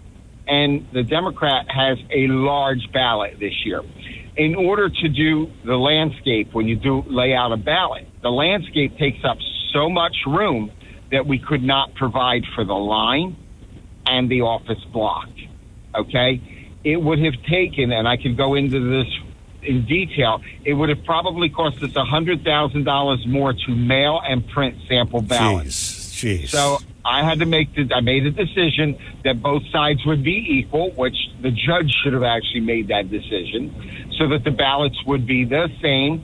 And I did not take that cost. I did not feel right to take that cost and put it on every taxpayer, simply because most people don't understand your primary election costs are billed to the municipality. So that would have hit every community in this county quite a just a tax increase. Also, the programming of the machines was another issue. I had my issues with ES&S in the programming of the machines, and I have to tell your listeners right up front, my biggest concern was that when we get to election night, we would have a block vote and we would have a line vote, and the machine is kind of mixing vanilla and chocolate together. Were we and are we able to read the results on election night? I feel much more confident with the block style for both parties. So that's why the decision was made. So the bottom line is it costs you court time and I guess lawyers involved and so on and so forth. So there was some expense. Yes, there was quite a bit of expense, just so you know. Atlantic County joined with 5 other counties, and we hired Jack Carbone, one of the best, Title 19 attorneys around. And yes, the bills continue to come in. And I can tell you that every county clerk had to be represented by, if not 1, 2 attorneys. Okay, so the Kim campaign has cost the taxpayers hundreds of thousands of dollars. Jeez. It never ends. And to be honest, and to be very honest, sitting in a courtroom for days in Trenton, when the judge said, this is easy for clerks. You just push one button and you rearrange the ballot. Yeah, maybe it was easy in his world. It's not easy when you're sitting there redesigning. It's not easy when you're going to the printer and you're redesigning an entire ballot. When you're reprogramming the vote by mails that are scanned in red, everything from A to Z had to be redone in order to read these ballots, in order to prepare the ballot and read the ballot. And these charges, ultimately, the taxpayer pays for all of it. Oh, boy. It's just another way to waste our taxpayer dollars. Well, I'd be honest. I say all the time, I'd rather pave a road than give you a paper ballot. It makes absolutely no sense. Yeah. All right, so early voting ends tomorrow. You don't have to give out the locations. I'm going to do that later on when you leave us. But early voting ends tomorrow, and it's still going on today, right? Yes, and I have to tell you that, as I've said for the past 2 years, early voting is in another expensive mess that no one has come out to vote. On the first 2 days of early voting, we saw less than 750 people countywide come out and vote. Jeez. Last year's general election, we had under 5,000 people come out and early vote, okay? And our governor, because it was a presidential year this year, took it from 3 days to 5 days for early voting. So the cost of early voting is extremely expensive. It is something that most people don't understand, because as a clerk, we have to follow all the state statutes. So now you're going to read the 7 polling places throughout Atlantic County. Yeah. So with the 7 polling places, in case there was a national disaster, in case the electricity went out, I have to have paper backup ballots for every municipality in those 7 voting spots. Okay, 99.9% of the time they come back and they all get in the shredder. Okay, it is an abomination. I want people to vote, and I always say that. It's important that people vote, but we are spending an exorbitant amount of money with early voting. Vote by mail numbers. Our vote by mail numbers are dismal. They're dismal. The returns are dismal. And to be honest with you, you have your vote by mail ballot 55 days before an election. It's dismal, John. It's just dismal. The amount of money that we're spending, that we're going to see less than a 10% turnout from both parties. Does this preclude maybe going back to the old way that voting is done on Tuesday and that's it? Are they going to go back to that? Well, here's what we were all told as clerks. We had to run this early voting cycle through a presidential year to see if the numbers get better.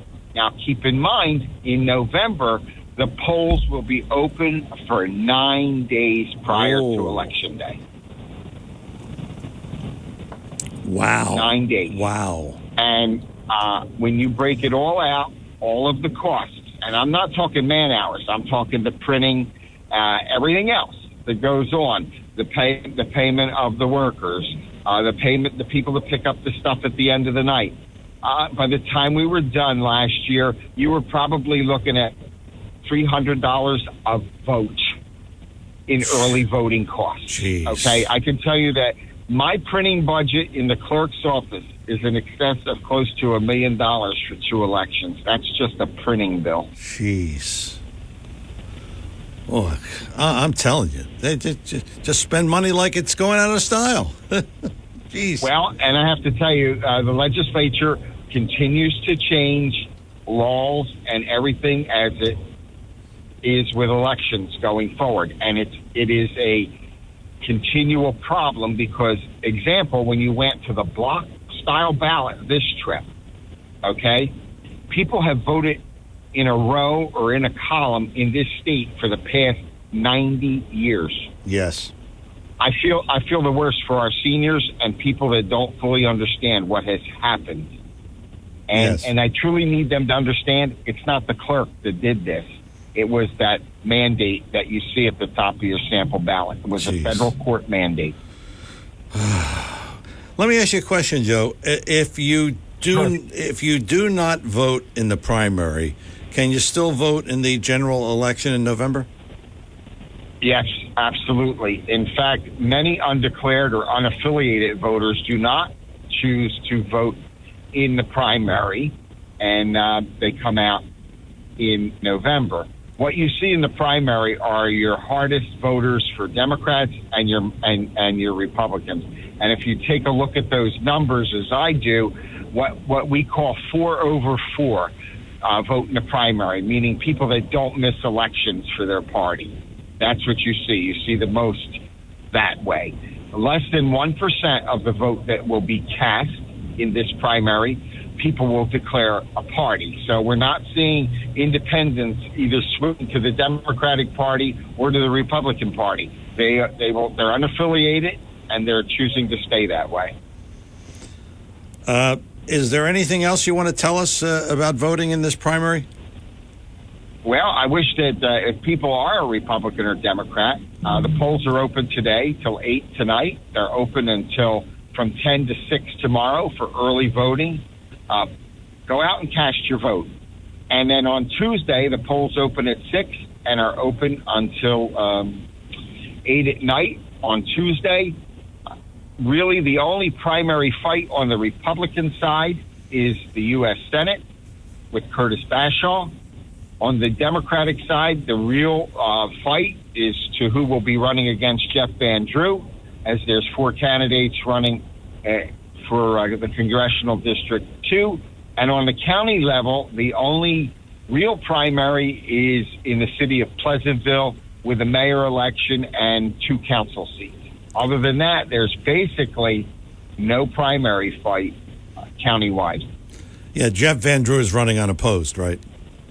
He's running unopposed as a Republican, but there are 4 Democrats seeking the nomination. Yes, I see that. Yes, I have the ballot right in front of me here.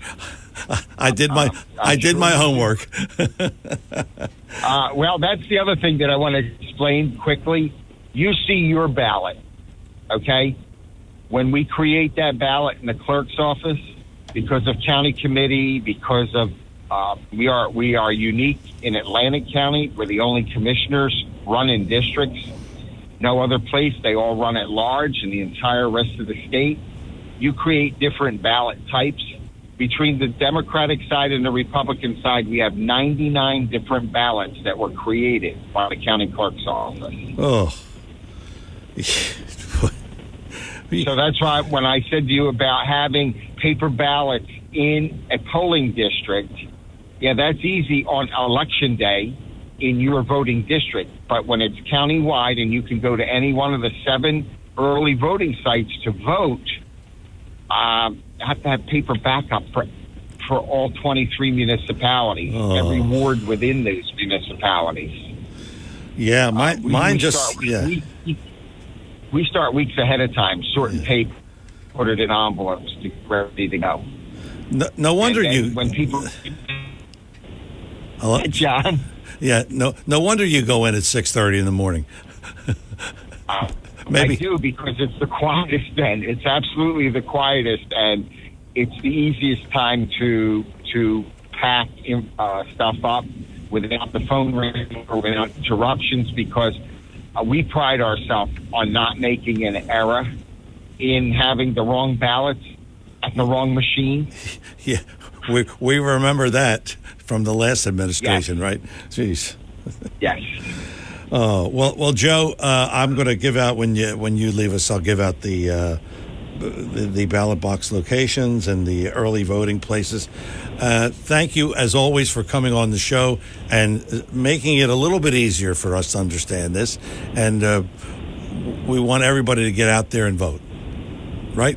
John, thank you. And I just want to remind people, if you have a vote by mail ballot, there is a drop box in every municipality in Atlantic County, also a community college and Stockton College, Stockton University. No stamp is required. You can drop it into the drop box. Your vote is safe. It's picked up by a Democrat and a Republican poll worker each and every day.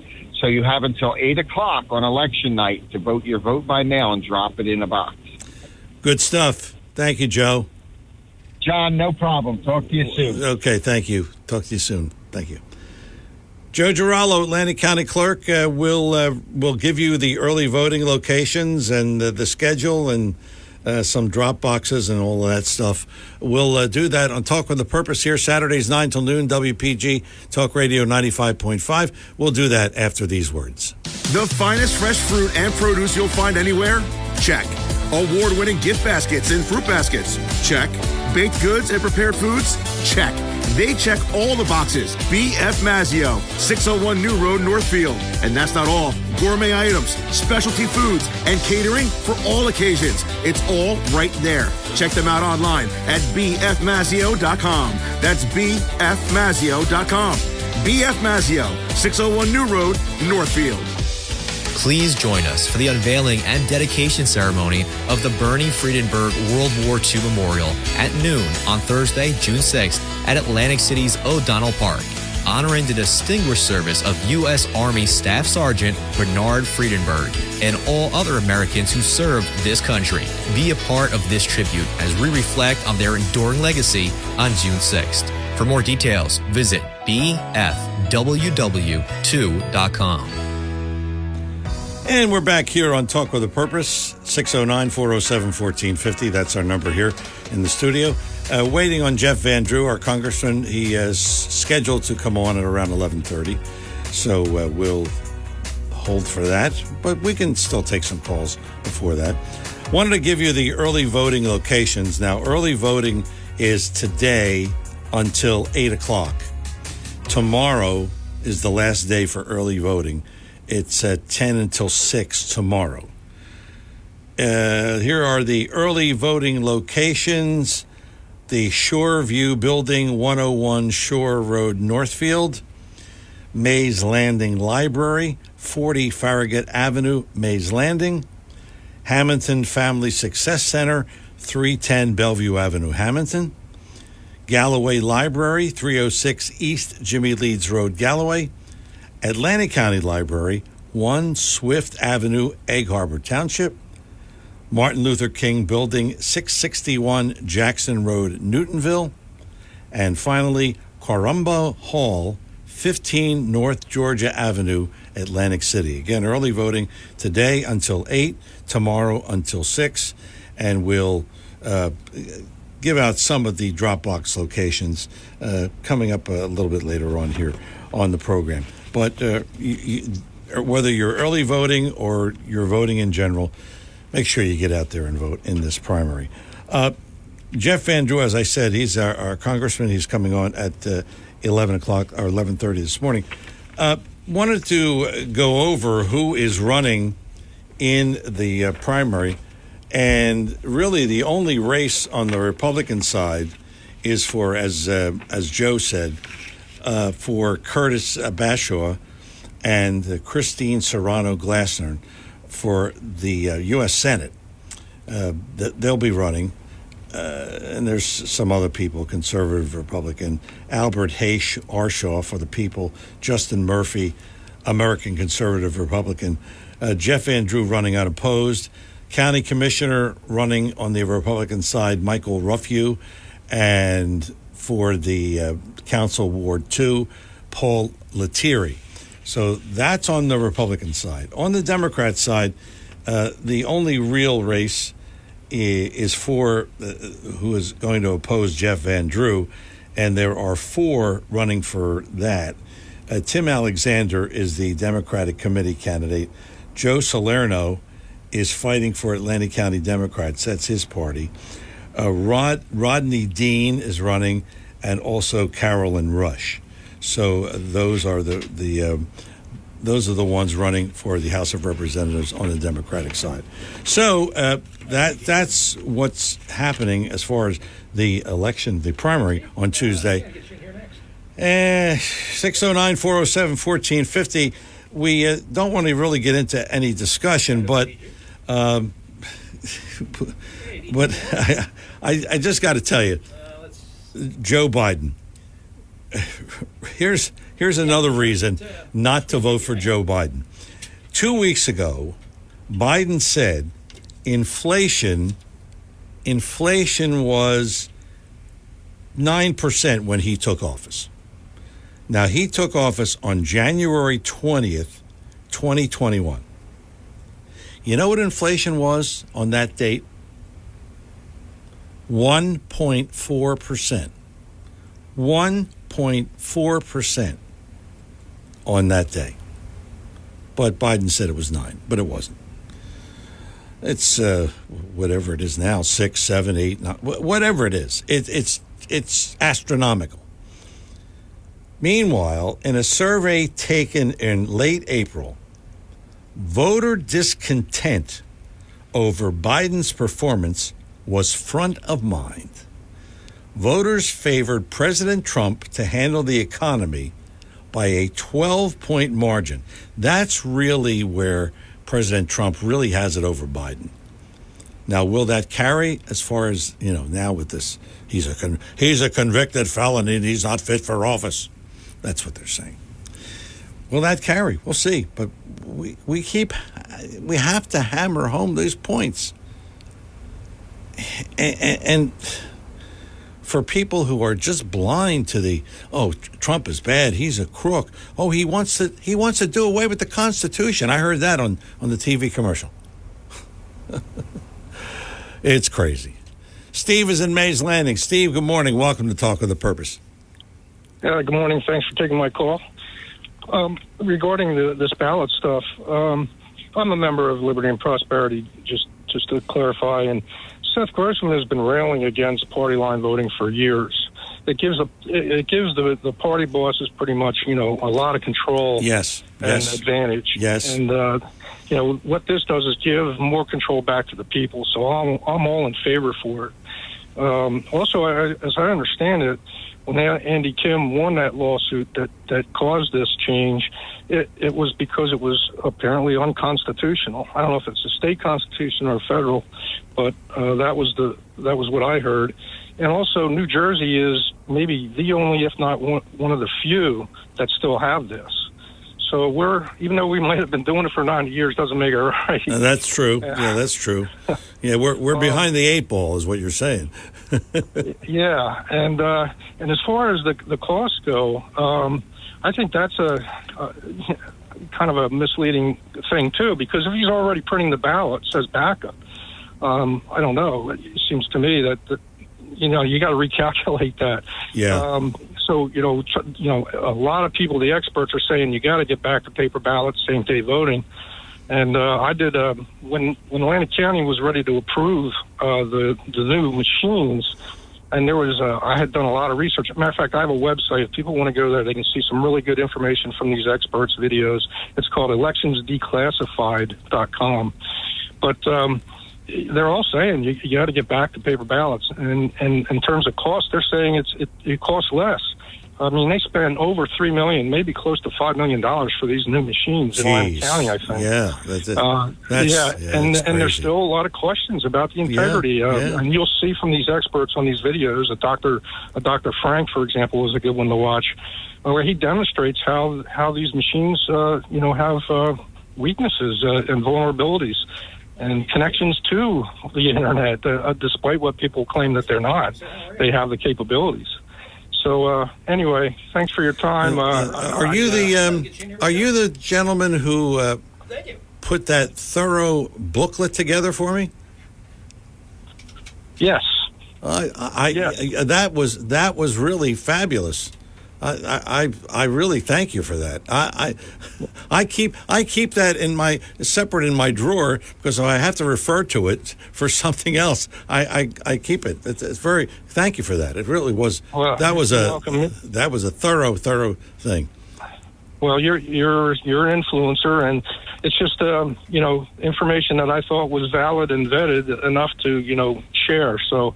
You need, a lot of times when you're getting a sales pitch, you're not getting the other side, of course. So, yeah.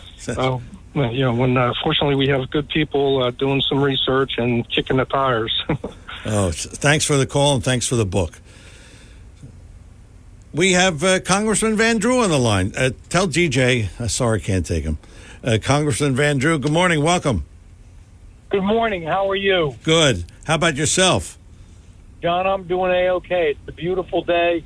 They aren't much prettier than this. So I'm bouncing around at different events. I have to go back to D.C. tomorrow, but just want to make sure I'm staying grounded and talking to my local folks in South Jersey. Well, I'm glad, and thank you for coming on. What'd you think of the Trump verdict? A sad day, a dark day for America.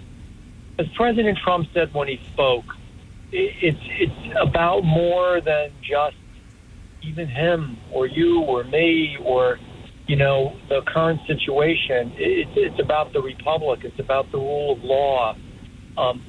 They tried to take him off the ballot when they attempted to impeach him twice. Then they tried to take him off the ballot by literally doing just that, taking him off the ballot, Secretary of State, some others, and that failed in court. So what they've done now is they have a system where they're each cooperating and colluding with each other in blue cities with ultra-left prosecutors and DAs to go after him, tie him up so he can't campaign, try to embarrass him, and do anything they can to stop him from being the next president of the United States. He's going to be the next president. I believe that. I do too. I believe that people who, how do I say this? We're not necessarily Trump fans always, but see what's going on and realize, and I mean this, John, I want every one of your listeners to think about this. If they did it to him, they really can do it to you. It is the difference of our system, the system of government that we've been so blessed to have in this republic is one that is free, where we can change leadership, where you get to vote, and where the government itself doesn't control the people and how they think and what they do. That's changing. And, I'll end with this. The big vision for what this is all about. We could talk about the open borders and the demeaning and diminishing and defunding of our police, our horrendous foreign affairs and what we're doing in our foreign policy, our inflation, what we've done in these wars in Afghanistan, the embarrassment, what the Mideast has now come to, why Ukraine happened. I could go on and on. There's so many issues and so many awful things this administration has done. But here's what the end of the day is about. Are we going to keep a republic and be this country that we know and love, or are we going to be part of a globalist picture, which is what so many of the left are pushing for, including those from outside of our country? They resent the United States of America. I choose a country that leads, that's the shining city on the hill, that is the best country in the world. That's the country I want. I believe that's the country that the majority of us want. And I pray to God it's the country we can keep. Well said. And you were saying something, and a couple of the callers today said the same thing. If they can do this to Trump, what would they do to you and I? Well, they can. Yeah, they can. And remember, John, they've done it to some people that are associated with them. People wonder about that. I've had family come to me and say, you're so closely associated with President Trump and literally a friend of his. Do you fear that they'll try to do something to you? I don't fear it, but I recognize it's a possibility. There are dozens of people. We're having the Attorney General come in and speak about some of the horrible things that have been going on in the Department of Justice. He's coming to my Judiciary Committee. Jim Jordan's our chairman, who's a great guy. I work, hand in glove with him. And just some of the things I'm going to ask about, some of the things that they've done where they've gone after Trump people and they've threatened the attorneys who were representing the Trump people and told them that they'd be in trouble if they didn't, drop out of the representation, and that they'd be in good shape and get a judgeship that would be approved by the feds if they just left and abandoned their the person that they were representing. So it's all over. I mean, you see what they're doing. It's so very wrong. The message you're putting out is if you're President Trump or you're closely associated with him, or support him or are part of the MAGA movement, and they make MAGA a bad thing. Make America great again. John, tell me what's wrong with that. Nothing. Not a thing. Not a thing. And you're right. You know, I was in California last week, and a friend of mine said, "You going to wear your MAGA hat out there?" I didn't want to do that, but I know what you mean. Question for you: do you think it will hurt President Trump in the upcoming election, and also the Republicans in general? I don't think so. I really don't. It remains to be seen. We're such a volatile time, but people pretty much know where they are at this point. There's very few in this particular election undecided. But those who are undecided, who truly don't know, I believe when they see this, they begin to wonder, now, wait a minute, you know, we're not sure who we're voting for, but it's not right. I mean, think of this. All these are victimless crimes. So supposedly, Trump had this incident with this porn star, which I do not believe. But let's just take the worst scenario. Say that you believe it. So, didn't use tax dollars, didn't use campaign funds, and what elected official does not try to tamp down a story that might be negative before an election? Come on. I mean, let's tell the truth, the real world. There's no victim here. There's no crime. Nobody, even the porn star and the crooked lawyer, the disbarred attorney, the serial liar, he didn't really bring the case forward. He made a deal, so he got less of a sentence to say certain things. I mean, those are their two-star witnesses. Look at the case with the classified, papers. President Trump took documents when he was the president of the United States, has a right to declassify them, kept them in a secure area in Mar-a-Lago. However, President Biden was not president. He was a U.S. senator and then vice president, did not have a right to declassify them, took them anyhow, literally stole them, and then kept them next to a collapsed dog crate in a broken down box in his garage, used them, this is all true, it's not Republican or Evangelist talking points, used those papers to give to a ghostwriter to get an $8 million deal on a book that he wrote. So we sold classified documents basically to make money. But he's in no trouble because the special prosecutor that was appointed by the Department of Justice said, well, he's old and feeble, and he was kind to him. He said he's a kindly old man with a bad memory, and he's old and feeble. So even though there's an issue there, we don't think a jury would do anything because he's old and feeble and has a bad memory. I mean, come on. Yeah, and that you put it that way, and yet he's running for president. Well, true. It's true. Yeah. Now we got it in judiciary, special counselors, statement on all this. It's all there.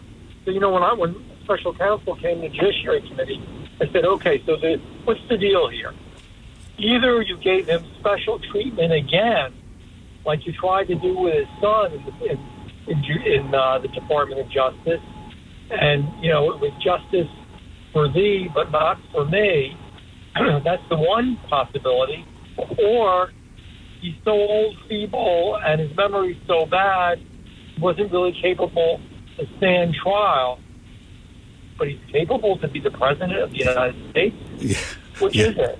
Yeah. What's the deal? Was he a crook, or is he cognitively so impaired that he can't be the president? Yeah. There's no other choice. One or the other. Yeah, that is true. Since you put it that way, Jeff Van Drew is our guest. Congressman Jeff Van Drew, representing, of course, our district here in Atlantic County, and he's on the phone with us for the next couple of minutes. If you have a question for the Congressman, 609-407-1450. We'll take questions. 609-407-1450. It is Talk with a Purpose here on WPG, Talk Radio 95.5. I'm John DeMasi. Okay, we're going to switch gears. I want to talk about one of your favorite subjects, the Atlantic City Housing Authority. This thing, I've been following it, and I just can't believe all the corruptness going on there. Any criminal charges being brought forth that you know of? Well, typical government, it's slow. Let's just review what's happened so far, if I could. So the first thing we asked for was an audit. We asked HUD to do an audit. First, it was slow going.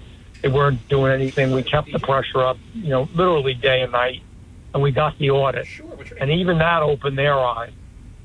Probably the worst audit, certainly one of the worst audits, in their work, not my work, people that have worked in housing and urban development for many years said it was like one of the worst audits they had ever seen in their lives. That's how bad it was. Good, thank you. So I've asked them repeatedly to take the housing authority over. They haven't done it. They won't do it. We really pressured the director of the authority, the federal director, the head of it, and she just left. She resigned. So now we have an acting. So that's step number one, but still we're going to keep that pressure up. Secondly, we asked the Inspector General to look at it. I met with the Inspector General for HUD. They would be the ones that move forward, working in conjunction with the FBI, possibly prosecutors, others. I'm not privy to all that. I cannot be. It would be a conflict if I was. It's going to take them some time, but they're digging into it and they're looking into it. So that's the second piece. We've got to keep it up. I don't know what else to do. I'm sometimes disturbed that we don't have instant action, but unfortunately that's the way it is. But we're going to keep the pressure on. Been working with the local folks, some of the ones that live right there. They have a lawsuit now, and I think that may bring a more positive fruition than anything else in the short term, because I think all the issues are going to come out. And here's the sad part, John. Millions upon millions of federal dollars, your tax dollars, the people who are listening to this radio show, the people breaking their back, working to make a living, paying too much in taxes, but going towards this. Now, people don't mind if it's going to help people truly that don't have an opportunity to live anywhere, and if there's some disabled people there, some senior citizens, some folks who are hurting. Good Americans, they don't mind helping them. You know what they do mind? Spending money on no-bid contracts, spending money when don't even know where it's going, not using the prescribed formula for how you should go out and purchase things. That's what they're tired of. They're tired of people making money off of them and not even doing the job they're supposed to do. So it's also a sad day. As you know, I've been there a couple times, and I know you have. We're going to continue to pursue that. It's disturbing. It really is, and I know you're going to really stay on that. We have some people who want to talk to you, Congressman. Joanne in Ventnor. Joanne, you're on with Congressman Jeff Andrew. Okay, you're just the person I want to talk to. My name is Joanne Platt, and I live down in Atlantic Ventnor. But I think the most important thing that nobody has discussed was East Palestine. Are you familiar with that? Yes, you're talking about the disaster in Ohio. The disaster, that's right. They have not received 1 cent of help. They had to get out of their houses. The water is poisoned.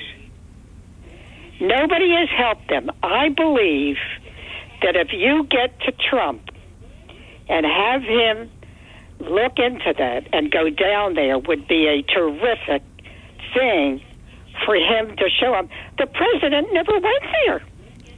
They can't move back to their houses. He doesn't go there. It happens to be a Republican town, and it's so unfortunate that President Biden is so partisan that, and he's a divider. He's everything President Biden. And this is why, more than politics, more than Republican and Democrat, the reason I don't like this president is there's nothing about him in any way that tries to bring people together. So the people that were down there, I've heard them talk. They said, "Am I living in America?" Yep. And so you should know that President Trump, I talk to him weekly. He has absolutely publicly spoken about that and criticized it. You also should know, which I'm sure you do, that what I call the legacy media, the mainstream media, don't cover so much that's going on. Guess what? We're going to have the Attorney General in next week in my committee in Judiciary. So much is going to come out. Last time he was in, I beat the daylights out of him for trying to send undercover agents into traditional Roman Catholic churches, school boards, and go after good American people and the misuse of FISA and investigating people who are politically have a different view than they but do. Don't you think that would be a wonderful thing for him to go down there? It would be because wonderful. Nobody talks about it, Senator. No, we do talk about it. It's not covered. I'm the only one. Nobody else does. They said, "What's East Palestine?" I said, "It's in America." I appreciate it's the biggest disgrace I've ever heard. We'll get the information to him again, and I'm sure he'll... Thank you for the call, Joanne. Thank you for the call. Andy in Brigantine. Andy, you're on with Congressman Jeff Andrew. Good morning, John. Good morning, Congressman. My comment isn't necessarily directed at you specifically, Congressman, but since you're the guy on the phone right now, I'll put this out there. Why is it that whenever anybody talks about President Trump, even his supporters, and you just did this, they feel like they must preface their comments almost like with a disclaimer, like, we don't always like President Trump, but why does that have to be said? Why can't you just say we support the president and leave it at that? It's like a backhanded compliment. And I hear news anchors doing this, news anchors who obviously support the man. Why does everyone feel this compulsion to parse, to preface, to issue a disclaimer before they then go on to compliment the man? I don't understand it. I don't like it, and I wish everyone would stop it. Well, now here's the deal. Thank you. If you follow anything, and I assume that you do, you would have seen and heard and know that President Trump is my friend.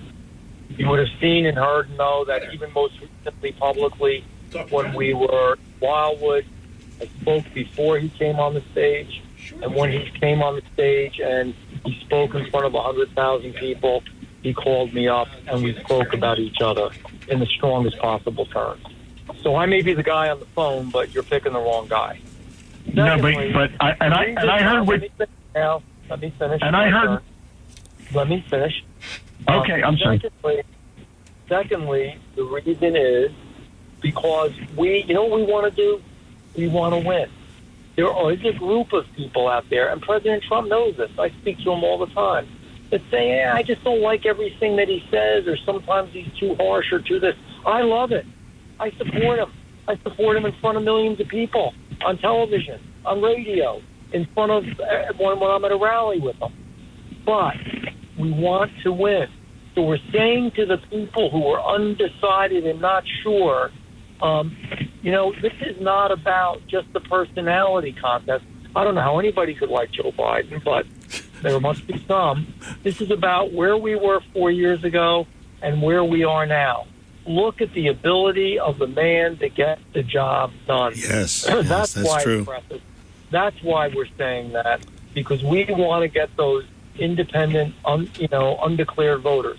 Let me tell you, if you think this election is going to be easy, it's not. They're going to open the bowels of hell to get this guy and to stop him from being the next president of the United States.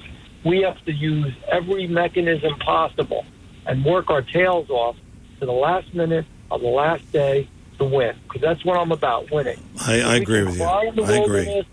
And we can be perfect and, just do our thing and lose. And if we lose, we don't get to do anything at all. We don't make the change. We don't get to accomplish anything. we don't make any changes in policy. So this is about more than just, what we feel comfortable with. This is about winning. And that, to be truthful with you, and I appreciate your question, that's why I say that sometimes. I'm speaking to that 5% maybe of people out there that aren't sure what they're doing. And I'll show you polling all the time. Some women, especially older women, get offended by President Trump because he's so outspoken. But their benefit and their interest is to elect him as the next president of the United States. I love him. My family loves him. I'm never offended by him because I appreciate somebody who tells the truth. And I stick right with him shoulder to shoulder. Right. I've stuck through the court cases. I've stuck with him through the impeachment. 5 years ago, I was the only Democrat, because I was a conservative Democrat, that would not vote for impeachment. So I know what it is to stick by the man. I'm with him. But the reason I do this is because I want him to win. Let me ask you this. Jeff Van Drew for vice president on the ticket? You know what? I'm focused on what I'm doing right now. He's got plenty of great candidates.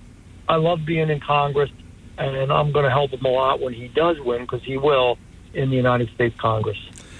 Let's go back to the phones. Ann is in Brigantine. Ann, you're on with Congressman Jeff Van Drew. Thank you. Congressman, please tell us the status of Atlantic Shores and other companies regarding offshore wind projects. Where do we stand? Okay, we got to fight hard. Again, this is not easy stuff. We've got billions of dollars and multinational interest against us. So just the short story, we won a major battle with Ørsted when we got that one out. But we've got a lot more to do, because this governor and this president are going to do everything they can to shove this down our throat. Your utility bills, even the companies themselves say that your utility bills are going to go up many factors. I mean, 2 times, 3 times, 4 times, 5 times as much. You're going to hurt our fishing industry, hurt our tourism industry, hurt our national security because they're so tall they interfere with radar. You're going to hurt the whales. You're going to hurt the dolphins. You're going to hurt the environment. There is nothing good about these projects. But you know what the multinational interests like, and this president and this governor? There's billions of dollars in it, man. People are going to make money hand over fist. And it's going to make us a third-rate country again, because we have all the energy we need and more to export. But rather than do that, they're going to make us rely on foreign companies, because these are foreign companies, for our energy. It's so bad. I don't even know how to articulate it. Where we are is this. Some private interests are suing, which is good, to try to hold them up. We are trying to do things legislatively, and I'm so disappointed to say that in the last budget we got what we needed through the House to actually hold them up. And when it went to the Senate, the damn Senate took it out, which is democratically controlled. And even sorrier to say that some Republican senators helped in taking the good provisions that we had in there to slow them down out. We're going to try to do it again in this year's budget. We're going to work with local governments, whether it be, the government in Ocean County, Atlantic County, Cape May County, Monmouth County. Some of them have been real good. I suggest to everybody that they contact their county commissioners, even though they don't have a direct say, just to make sure they know how serious this is. And we're just going to keep pushing and fighting. I always tell the truth. I can't promise you we're going to win this fight, but we do have a real chance. Everybody thought Ørsted was a done deal, and it wasn't. So with Atlantic Shores, it's the same thing. They're trying to buy people off. And also, for those that live offshore, they need transfer stations. They need locations offshore, and they have some. And they're going to try to get them through local zoning and planning boards, where they are going to change the energy to be compatible and to be able to use by the people who live offshore. These are going to be huge, industrial, noisy, commercial facilities that we don't want. They're going to bring huge pipelines in and cables in to do this. And I don't think it's good for your health personally. It's my personal opinion. It's certainly not good for the community. It's not good for aesthetics. It's something we don't need or don't want. So it's not only going to be the barrier islands, which have been great Ventnor's been working, and Brigantine been working, and Longport and Margate, and others as well. And, of course, all the Cape May County shore towns and the Ocean County shore towns. So they're all in my district. I'm fighting like hell. I'll keep fighting and keep praying, man, because this is a bad thing. Final call of the morning, John in Ocean City. John, you're on with Congressman Van Drew. Yes, good morning. As far as it's throwing our radar off, so much for keeping Russian and Chinese submarines at bay, huh? How about that? And also, now, Dennis Miller had said that the difference between a Republican and Democrat party is the Hatfields versus the McCoys. What I wanted to say was you had switched over from Democrat to Republican. How could you use your testimony in that way to win hearts and minds? Thanks. That's a real good question. That's a question that makes a lot of sense. And I try to. And I use it two ways. One is within the Republican caucus when I speak to them, and sometimes when we get too fractured or silly or just, quite frankly, counterproductive. We're Republicans. We believe in the Republic. We believe in this country. We're doing the right thing, but sometimes we don't behave as we should. And I don't mean to control anybody's behavior. I mean, we aren't focused and unified enough. So I explain that the Democrats, they get it, man. They range from traditional liberal to extreme liberal to socialist to even a few who hate this country. But when it comes to a vote, when it comes to exerting power, they're there, they're together, and they're in lockstep. They see the end game. I want every listener to understand this. There is an end game here. We cannot do anything if we do not win. We must win. So I explain that to people. I was trained well. I know the Democratic Party. I was an outsider very often because I was so conservative, and that's why I left. And I didn't become an independent. I became a Republican, and I'm much happier. But I explain that to Republicans all the time. I explain to Democrats how I believed in the JFK type of Democrat. You know, the Democrat that represented something. But this is not that kind of Democrat anymore. This is a change party. Could you imagine saying what JFK did? Ask not what your country can do for you, but what you can do for your country, to sacrifice for your country. He'd be in trouble today. He sure would. He'd be in trouble. JFK believed in God. He'd be in big trouble. So I explained to my Democratic friends, it's changed. You're in the wrong party. There's room for you. If you're a conservative or a moderate Democrat, there's room for you in the Republican Party for sure. Congressman, as always, a pleasure. We thank you for taking the time out of your very busy schedule to come on and talk with us, and we look forward to having you on again next time you're on the program. John, always appreciate the opportunity, and I appreciate the good work you do. I hope you get out there a little today. It is a spectacular day. I sure will. Thank you, Congressman. Appreciate it. Congressman Jeff Van Drew. A lot of stuff that we covered in that short time. He did come on at 11:30, so we did have a limited time with him. But that's going to put the wraps on another edition of Talk with a Purpose. Thanks to Joe Giralo, Atlantic County Clerk, for coming on. Thanks to Congressman Jeff Van Drew for coming on the show as well. Thanks to Chris Coleman, our program director and producer, for doing his usual outstanding job. And thanks to you, because without you, there is no me, as I always say. I'm John DeMasi. Thanks for listening. We'll talk to you next Saturday. Talk with a Purpose, 9 till noon, here on WPG Talk Radio 95.5. You take care.